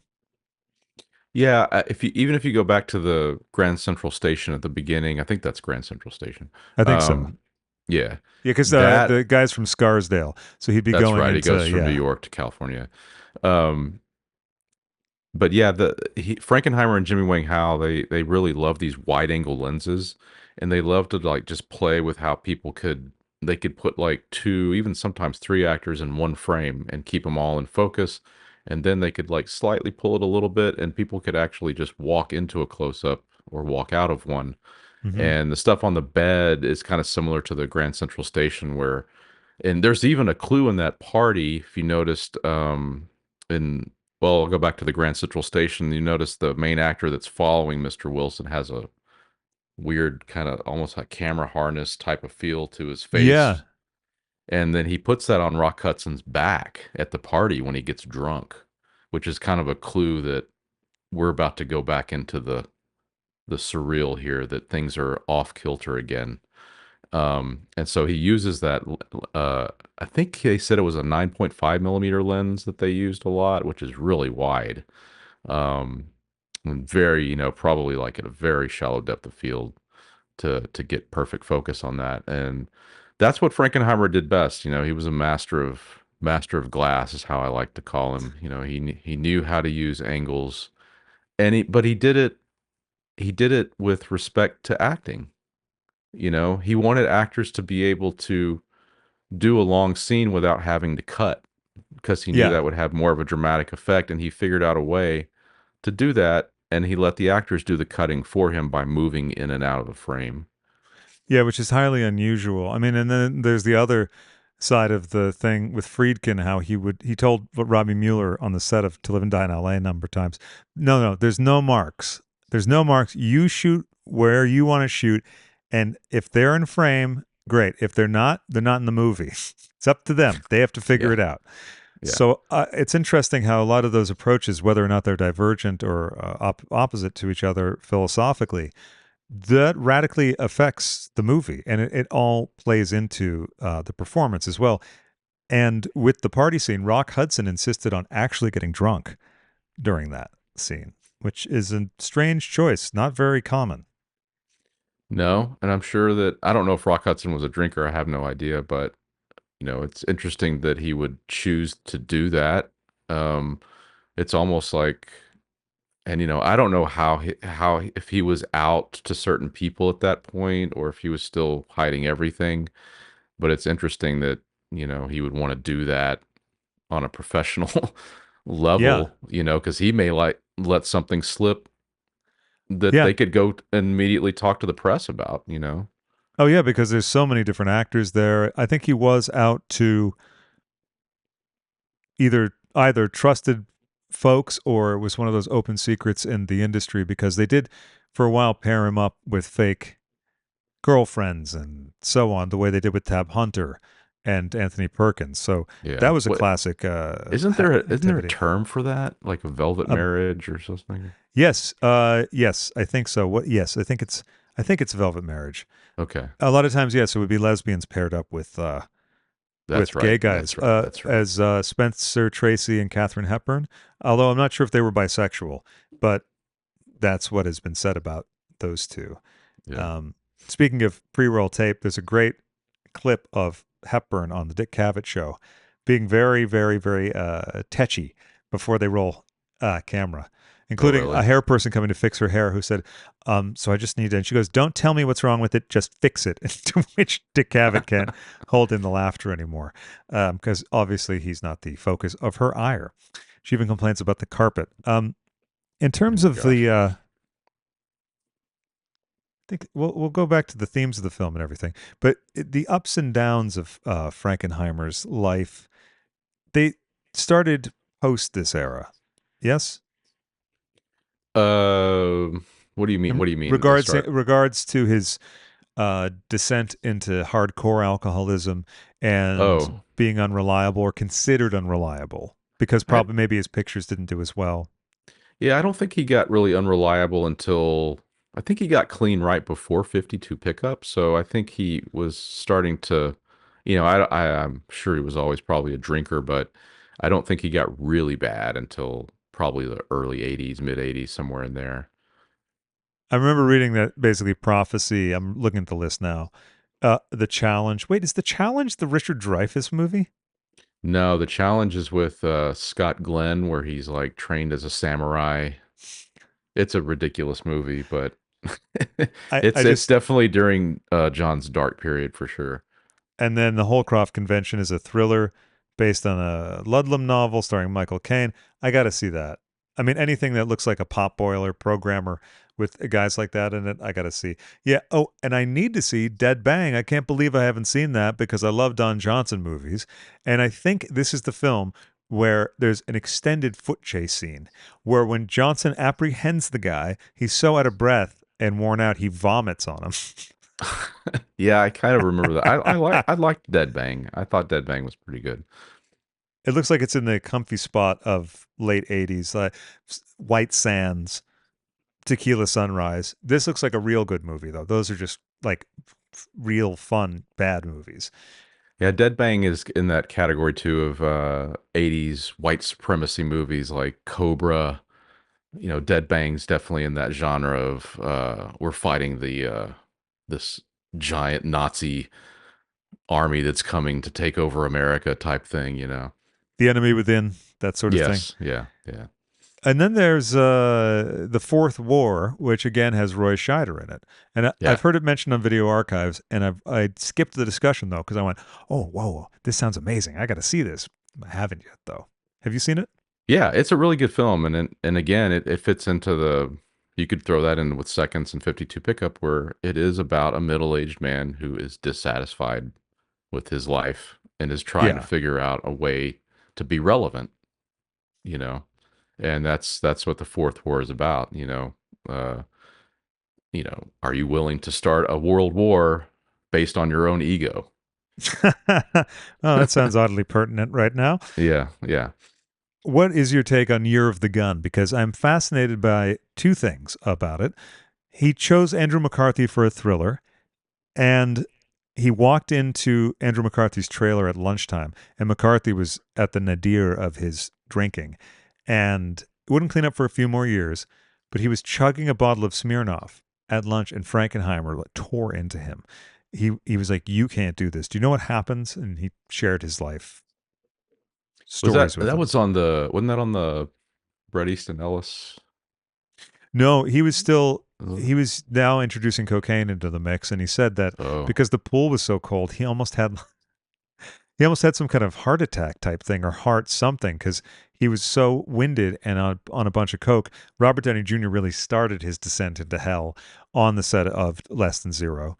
Um, but McCarthy, who was drinking heavily, I mean, even as far back as, if not Class, Pretty in Pink, he said I'm hungover Yeah. most of that movie. And he doesn't remember making Weekend at Bernie's too, but why would you want to? But Another trilogy that was never completed. it's sad. Yeah, so I sad. Just like the know. Mannequin trilogy, which there should Mannequin, yeah. it would have been great if they did that. But Year of the Gun, what do you think of that movie? I've only seen it once, and it was a long time ago, and so I don't remember much about it. I tried giving it a rewatch. I'll be rewatching it for my Frankenheimer project, but I remember thinking it was okay, but I probably saw it such a long time ago. I probably should watch it again to get a better perspective on it. But I think it's like it's kind of in that dead bang sort of like area where it's him trying to stay relevant, stay on top of things with, talent like Andrew McCarthy and Sharon Stone and stuff like that. But I don't think it was like anything amazing. And to your essay series, your essay on Seconds is terrific, and go check that out now, folks. And there's also a wonderful Iron Eagle, comprehensive Iron Eagle overview. So that gives you a sense of the depth and breadth of the essays that Erik does. I'm going to be doing one at some point in the future, but we're going to keep that a secret at the moment. Not that I'm doing one, because obviously I just said it, but on what films. And Reindeer Games, I never wanted to see. I don't know about Oh, you never Ambush. saw Reindeer Games? No, would you recommend it? uh I kind of feel like it's kind of in the same style of Ronin as far as like how he shot it. Mm-hmm. So, and there's two different cuts. There's like a theatrical cut, and then there's like a director's cut. I guess that's what it is. I don't know if it's just an unrated cut or director's cut. But that was his last theatrical film that he directed. I think he did an HBO movie after that. Yeah, he did do more television stuff. Yeah, Excuse I me. think There's a Path to couple. War with Alec Baldwin or something. Oh, that's right. Another really fascinating thing to me is that Seconds and Grand Prix came out in the same year. How is that even Yeah, possible? they were released within like 2 or 3 months of each other too. That is insane. So back to Seconds more. Are there any other scenes in particular that we didn't cover that you feel are important to discuss? Because I know there's a lot in the film to talk about, and I'm thinking, did we hit all the points? Could we ever, though? There's a lot in there. Yeah, I mean, one of the scenes I really liked a lot was the scene of him unmasking himself from with the gauze tape. I thought Yes. that was really touching, especially when he kind of sheds a tear. I mean, it's a little sentimental, but um, But I thought it realistic was though, real. wouldn't you, sorry to cut you off, but wouldn't you have that same kind of like shocked, happy, what the hell, oh my God, mixture of emotions that is so unbelievably perfectly telegraphed from Rock Hudson's face? Yeah, and also too, it's the first time we see Rock Hudson in the movie, so it's as a viewer, you've been watching this middle-aged guy for a while who you don't even know who it is, and then you go to Rock Hudson and you're just kind of like, and he is kind of like all scarred up and stuff at this point, but it's just so like, and like we said before, with knowing what we know about Rock Hudson, I'm sure for him to reveal himself like that, I'm sure he was probably trying to say some stuff too, probably some pretty poignant things too, and that's probably, maybe that's how he got that tear to come down his face. I don't know. Well, I imagine, and I imagine also something that could have fueled the breakdown at the party scene, the dissatisfaction thing, or what he could use in his own life, had a lot to do with that feeling, and also being trapped in the prison of the big publicity machines. It's what he wants to Hmm. do, but there's all this stuff that comes with it. And also, the film kind of has that notion of the pound of flesh for whatever it is that you are seeking or think that you want. Yeah, and I wish there were still people around. I guess maybe there are, maybe there aren't. I would love to know. I would love to know what Rock Hudson's thoughts were on this movie, why he took it, you know, and not just the surface level stuff of I want to be a serious actor. Would really like to know in depth, like what was in his mind, why he took this part, because I think it's like the best thing he's ever done for me. I mean, you know. Yeah. Although McMillan and Wife, hey, no, there was another TV series he did that didn't really go. I think Jack Scalia was in it, and they both play private detectives or some such thing. It's called The Devlin Chronicles. I found the VHS of the first couple episodes Oh once, and wow. it's pretty good. I used it in Videodrome footage because there's some footage of Rock looking out a window at Jack Scalia playing tennis, and removed of the context, it has a whole nother thing, especially when being played at a queer dance party. So that was pretty good. He was great on Oh wow. Dynasty. I got to say, it was amazing for him to be on Yeah. that. And for the cast who knew that he was sick, and Linda Evans still kissed him, and at a time when people wouldn't even, touch the same door handles and as people who had AIDS. Um, Yeah. a Well, he few was in The other Ambassador too. a film I didn't finish, and I apologize. You don't have to. You don't Okay, have to. I loved it though. What I saw, I loved. Now the Ambassador, you can describe it better because again, you've seen the whole thing. But as soon as that endless crawl came up on screen, and I knew it was a Golan Globus production, I went, "Oh, this is the sweet spot. This is the great thing. Yeah. There's some kind of war going on." Rock Hudson, Robert Mitchum. Mitchum's probably stoned out of his gourd, and then Ellen Burstyn is naked. Yeah. It's insane. It comes out of nowhere and it almost frightened me. I was like, "Whoa, what movie is this?" It's just it's crazy. Well, I guess we should probably tell people we're talking about. The Ambassador is Yes, the first attempt to do Elmore Leonard's 52 pickup, which was only 2 years before 52 pickup came out, which is insane. right, and produced by the And both same films production produced by, company. Yeah. yeah, Sorry, I produced didn't by mean to the cut you Go-Go off Boys. there. The Go Yeah. Go Boys, yes. And I wanted to ask, would you be cool at doing another session where we just do 52 pickup? Because I feel like maybe there's some more research, or maybe I could read the Elmore Leonard book, which didn't occur to me until I was looking at the To Live and Die in LA book, and I went, "Oh right, remember Craig? It's based on a book." Like I forgot Oh Seconds yeah. was based. Yeah. That'd be cool. And then um, I want to think if there's other stuff about Seconds. I mean, it's so funny because there's so much to it, but I feel like we've done a great job talking about this stuff. So, um, any thoughts come to mind about what else about the movie? I guess the other performers. Yeah, I mean, the guy that plays trying to think, the guy that plays John, I thought was really good. He kind of plays almost like a android type guy, Yeah, he's almost like an alien movie or something. He's just not even human. He and was he's really very good. I don't know slight. his name. I don't know his Yeah, name he's either. very small. And the guy that plays, I'm gonna get his name right because I'm gonna kill myself if I don't. Let's see. The guy that played the original Mr. Wilson. Let's see. John Randolph, I think that was his name.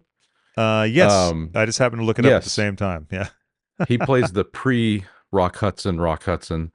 Um, he was originally, I've seen him in more things now, but he was on the blacklist. He and his wife both Wow. testified, I think, to Congress in front of McCarthy, and he was blacklisted.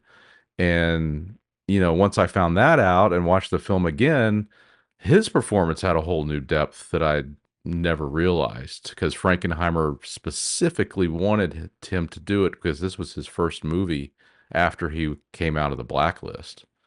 And that paranoia level is at an all-time high. And you notice he's like sweating in every scene. He's just constantly sweating.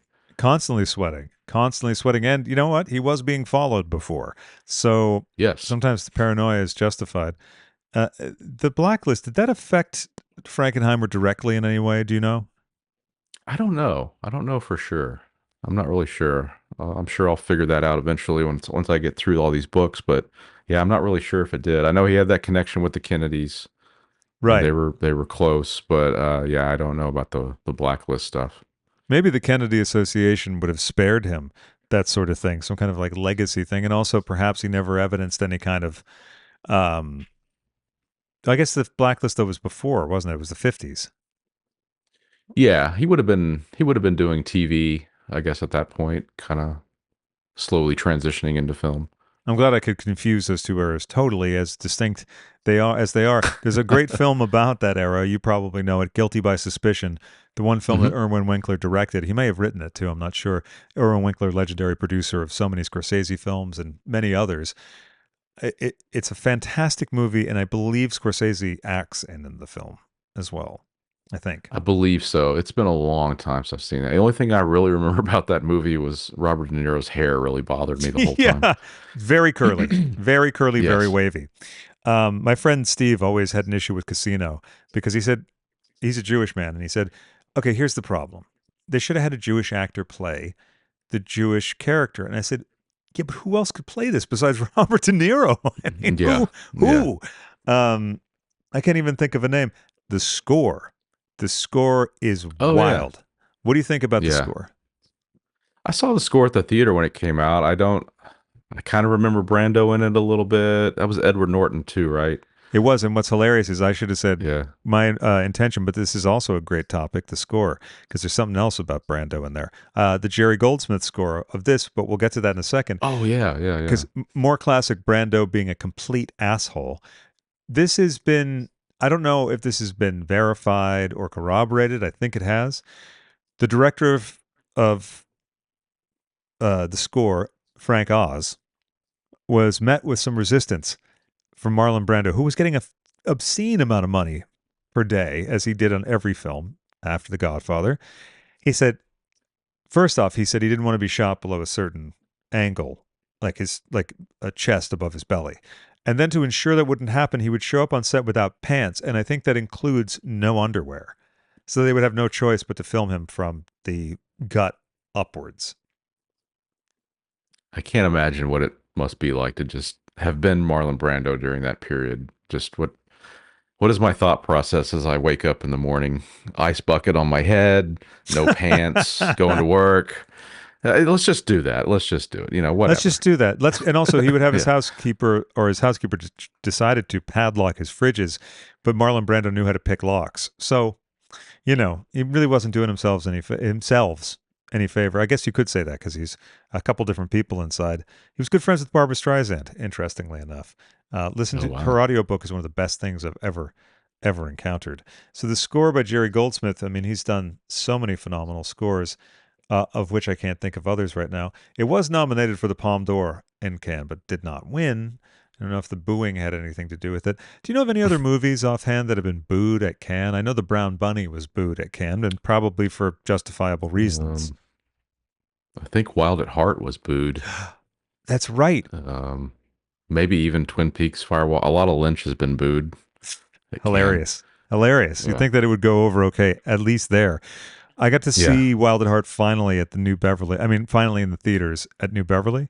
And it was heavenly. They played it so loud. And I'd only seen it on Yeah. VHS. So it was a whole new vista. It was incredible.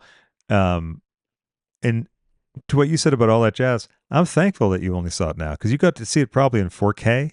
You got to see Hmm. it beautifully remastered. I first saw it on the magnetic home videotape, which is still a good transfer. The magnetic ones always were. And I've seen it in most every iteration, but it's never too late to see something good. Just like I'll be seeing the catalog of Frankenheimer. Yeah, all that jazz. I saw that, and I was kind of in the middle of pre-production for a little short film for the city of Fort Worth, and all that jazz, I couldn't get it out of my head. And I told Gala about this on her show. She was asking me about how movies influence what I do, and I said, "Well, they Yeah. influence me a lot." And I said, and for this one, all that jazz, I basically like became obsessed with fracturing this short film, adding like things that didn't belong in there and quick cuts and then back to long scenes and then and Mm-hmm. all that jazz just stuck with me and I couldn't get that out of my head and it just seeped its way into that little short film I just did. So it's Yeah. crazy how films can just sort of like get stuck in your brain. I think all that jazz for me is so influential on so many levels. Also, I got kind of a late diagnosis of bipolar 2. And when I started to think that that's what was going on, I just intuitively thought, oh, I'm going to go reread some stuff about Bob Fosse. Turned out, bipolar. Pete Townsend, bipolar. So it's funny some of the artists that you resonate with or you see things in it that you really relate to. But those moments in all that jazz where he's doing like the most incredible work and he's like, it's all garbage. All my stuff is shit. Now, every person who creates stuff has that. But the Hmm. severity that you see Joe Gideon go through in that, and of course, brilliantly portrayed by Roy Scheider, who we'll talk about again soon. Um, That's a role I can't imagine anyone else doing. But when I do the All That Jazz Movie Club, we should talk on that as well. I feel like that's a film that I want to do with a few different participants because also there's so many things going on in it. So to talk about it from a filmmaker's point of view and a musical lover's point of view, because it's one of the best dark musicals ever. And I think the musical is a form that is underused for delivering really intense, hardcore, dark themes. Yeah. I watched the, I don't know if it was a commentary on All That Jazz or making of or something, but the editor who he did done Lenny with Yeah.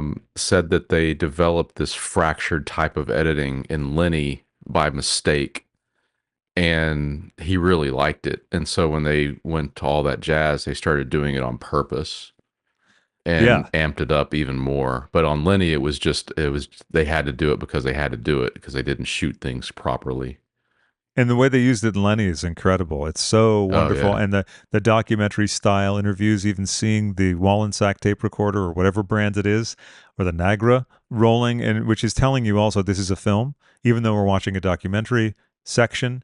And that does that with All That Jazz as well. Like the doot doot doot before the take goes. Hmm. Similar to in Blowout, how when the dubbing sequences, you actually see the dot on the screen that they're following. So we're actually watching the dubbing session of the film that we're watching, not just the one that they're doing in the film. So there's a lot of Yeah, meta things. Yeah, go ahead. yeah, you start to lose like track of where you are. Is this reality? Are we in his dream, or has he been dead this whole time? Or Right. we're just reliving like his life on the hospital bed the whole time. So Yeah, yeah, I need to exactly. go back and revisit it because I'm not really sure what I saw. You know what? It's worth watching countless times. I still get new things out of it. I still see things and oh wait, maybe that has to do with this. And wow, I think it's one of the greatest films ever made. And actually, the creator of Hedwig and the Angry Inch, co-creator John Cameron Mitchell, said that the film of Hedwig was most influenced by All That Jazz, which you would Oh never wow. pick. You would never say, "Oh, that one." But once he said it, I said, "Oh my God, yes, exactly." Fractured timeline, different film stocks. Not that All That Jazz had that, but certain scenes are in different film stocks, and there's this happening, there's that happening. They break the conventional rules of certain narrative types and all that stuff. Like the music is all performed live, except suddenly it's not. It's a realistic setting and then it isn't. So all that stuff is fantastic. So a few other technical aspects of the film. The opening titles of the film were designed by Saul Bass using Helvetica, an old classic, and set in white over optically warped black and white motion picture photography. This is another thing. As a filmmaker, um, what is your take on the way that we're plunged into the film and then also taken out at the end?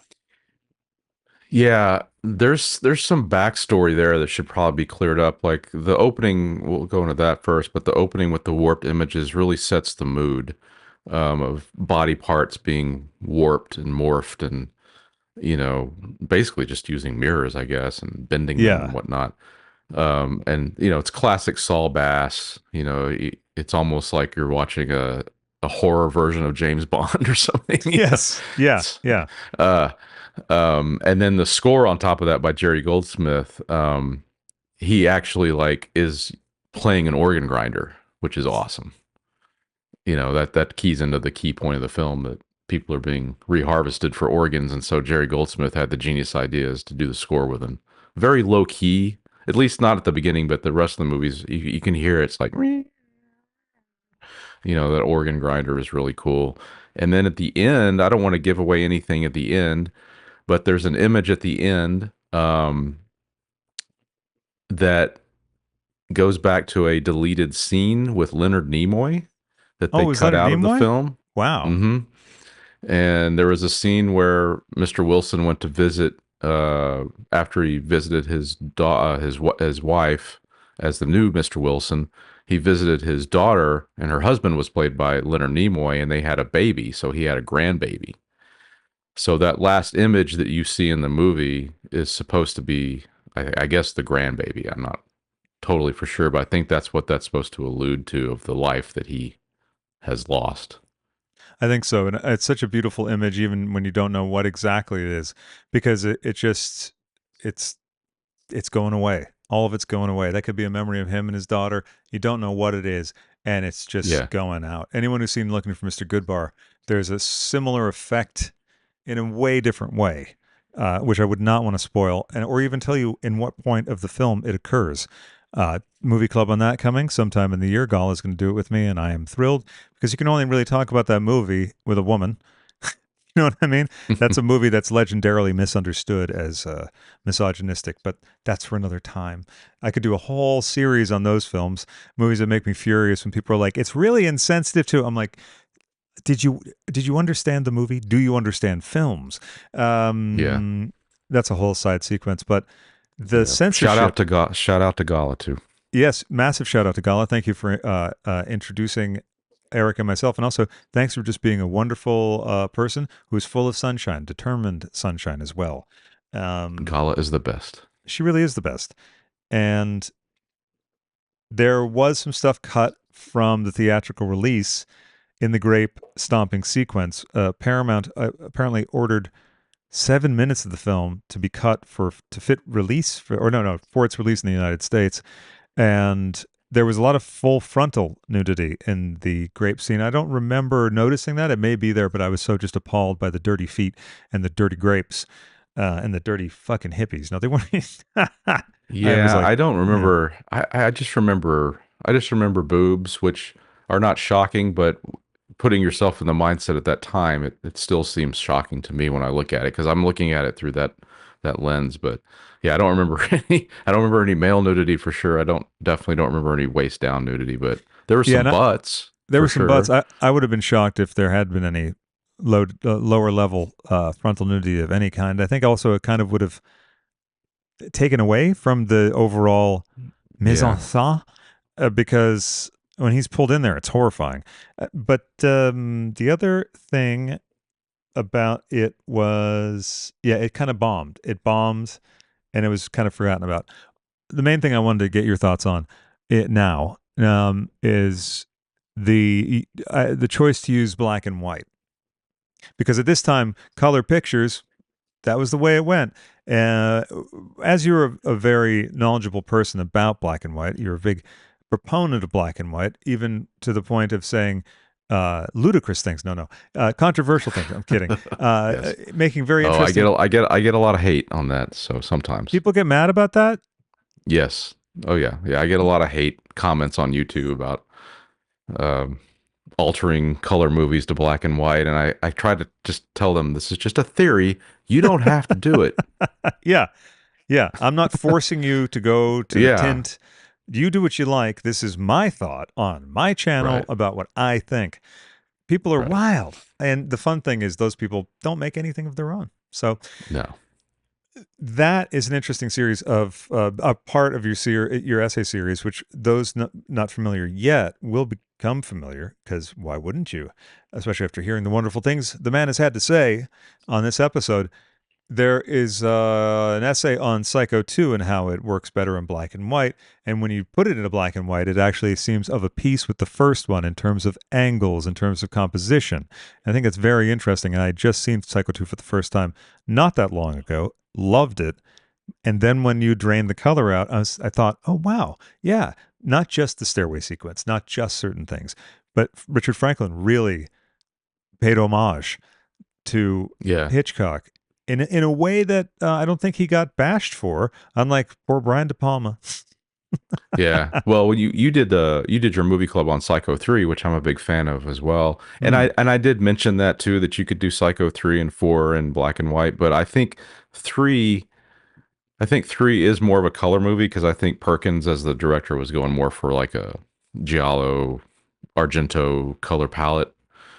And I don't Franklin's film seems kind of washed out palette to me. Yes, naturalistic, if you will, Yeah. compared to Yeah. the very lurid, um, I guess not phantasmagoric, but Yeah. as to what you said, the giallo, a hyper reality of it. And any other notes on this? A brief button history of James Wong Howe, because I wasn't familiar with the name before, but clearly he worked a lot with Frankenheimer, and it seemed that he was a very in demand cinematographer. Yeah, and he was pretty rare because he was an Asian. an Asian man working in a very white dominated business. And, when you see him on in set photos back in the 40s and 50s, and you're like, what is he doing there? And, it's like, oh, he's the DP. He never did. I don't know if he ever directed a film. As far as I know, I think he just stayed DP, but he was very inventive um, with his camera choice or his lenses and stuff like that. And I want to say, I don't have it in front of me. I want to say he DP'd a lot of film noir. And Hmm. I think he may have did Double Indemnity, but I'm not Oh, totally for wow. sure on that. I could be off. He did do Probably. Funny Lady. I think I heard him referenced in the Barbara Streisand audiobook, her talking about how wonderful he was and wonderful he was to work with as Oh well. wow. I think it says also the innovation of deep focus cinematography is usually associated with Greg Toland um, and his technique in Citizen Kane, but James Wong Howe was also one of the front runners in that. I'm looking to see if he directed any Oh films. If he yeah. I didn't, mean, if you look at his filmography, it's like a dictionary. I mean, it's got to be at least like 300 or 400 films. It's insane. wow, yeah, I just keep scrolling and scrolling and Just keeps scrolling. going. Yeah, going and going and going. Uh, wait, Fantasia, uncredited for Philadelphia orchestra sequences. You don't ever expect to see that on someone's CV, no matter who they are. Well, there's so many movies here. It's unreal. Oh, I know the one I was thinking of. Sweet Smell of Success is Oh, one of the most beautiful black and white films you will ever lay your eyes on. It that's is, got a vicious commentary on yeah, success and culture, right? Uh, yes. so, what would your estimation be, rough estimate, of how many films would have been or were being made in black and white in 1966, 68? What is it, Mm, 68, 69? yeah, I would say there's probably still a lot just because they still had the film stock to do it. Not everything had converted to color, so I'd say there were probably a lot of low budget movies that were still using black and white. Frankenheimer seemed to really like it. I wish he'd made more films in black and white. I don't know if that was probably his last one. I mean, I think Grand Prix is obviously in color, so I mean, Grand Prix is like everything that Seconds is not. It's widescreen. It's multi-camera, split screen, color, bright, vibrant, fast cutting. It's the alternative version of Seconds. So, um, yeah, I don't know that they ever came back to that I can remember. And we'll talk about this in our next Frankenheimer movie club. But I noticed on my recent rewatch of 52 Pickup some split diopter stuff that I didn't catch before, Yeah, which is yeah, I pretty noticed that fascinating. too.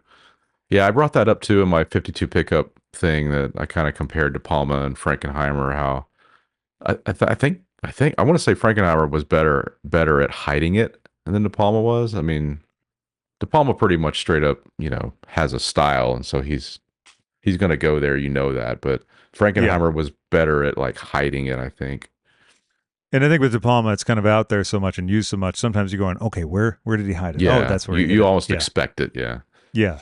So I think that covers everything unless you have some closing thoughts on the film or anything else. No, I just think it's a really fascinating film. It's long been it's I don't really like to make lists or top 10 lists or anything because it's always constantly changing, so but that movie is always stuck in my top 5 at least. I mean, it always moves around, but that one, I it was a huge inspiration for me as a cinematographer Mm-hmm. just because I realized what a lens choice does for a character. That was really important to me when I was a DP as well. And so, that's a film that I always tell people to watch, and I always tell younger camera people and lighting people to watch Seconds because I think it's just a film that hits you emotionally, hits you technically. It has layers, and it gets better every time you watch it. And to the point about hitting you technically, one of the amazing things about technical choices in film or television, any film medium, it affects the viewer no matter if the viewer understands what that grammar is that's being used, just like sound and all of that, which is also a wonderful thing to think about considering once you do understand how the mechanics work, you don't stop enjoying film. Some people do, but they lose that imagination. That's their issue. But it's a wonderful thing that you can continually explore and continually learn more about. And as I saw in a clip with Kevin Smith, who admittedly doesn't know his lenses, he hilariously says, I don't know my lenses. I'm terrible with that. I'm not good at that part. I do the writing. I'm good with words. So with my guy, I go, he goes, what do you want? And I go, like this. And he goes, well, what do you think? What about for And this thing? He'll be like, well, like this kind of, but like that. And I think, look, however the sausage is made, like Quentin says in that great interview, if you want to be a director, you don't have to know how to sew a costume. You don't even know. I don't even have to know how you're going to shoot, how to get that shot. You just have to have the vision for it. So, I think it's great when people do know the lenses and stuff. And I have a feeling people shiver when they have to deal with David Fincher because he knows too much. The man knows too much. oh yeah, yeah, yeah. That's probably a pretty frightening set. I know. One quick note on that before we go. I got to interview Ren Kleiss once, his sound designer, for a project for Hmm. another thing, for a thing called The Perfect Punch. So there was 3 stories about punches and related things. And I talked to him about the sound effects. And he was very lovely. He made time for me while they were doing the sound on the next Fincher film, whatever it was at the time. And I'll post it on my page at some point, maybe on Patreon. But the lengths they went to make basically every punch, different in that. One of them being punching slabs of meat. And he said, Hmm. we're doing everything with like moving mics, a little bit of slapback, a little bit of this. Hit it harder, hit it with 2 hands, hit it with a brick, hit it with the. And he said at some point, he goes, I wish I had the clip to send it to you. It was like, okay, take 79, whap. And then the guy goes, I can't do this anymore. The guy he was like, can you, he just, like, we understand. Take a break. So with that, thank you very much for joining me for suggesting the film. And it got me to your recommendation, did revisit a film that I'm so happy I revisited. I had a memory of it. I'm, glibly would say, oh yeah, that's that movie where Rock Hudson, sort of changes identities or becomes Rock Hudson. And then, hilarity ensues. But it really had a profound effect on me this time, to the point that though I was doing this movie club with you, I really felt like I don't want to watch this again right now. I do not want to revisit this in the time in between when we talked about it and now. Also because it had such an impact. I still viscerally remember moments from it, can get stressed out thinking about certain bits, that last bit in the hallway, and so much more. So thank you once again. And folks, look forward to another Frankenheimer movie club for 52 pickup. Yay! Yay. And who knows, Thanks, maybe another. thanks. Oh, go Yeah, ahead. thanks for having me on. I really appreciate it. Hey, well, the appreciation is mutual. And folks, more to come. The next one won't be black and white, so savor this.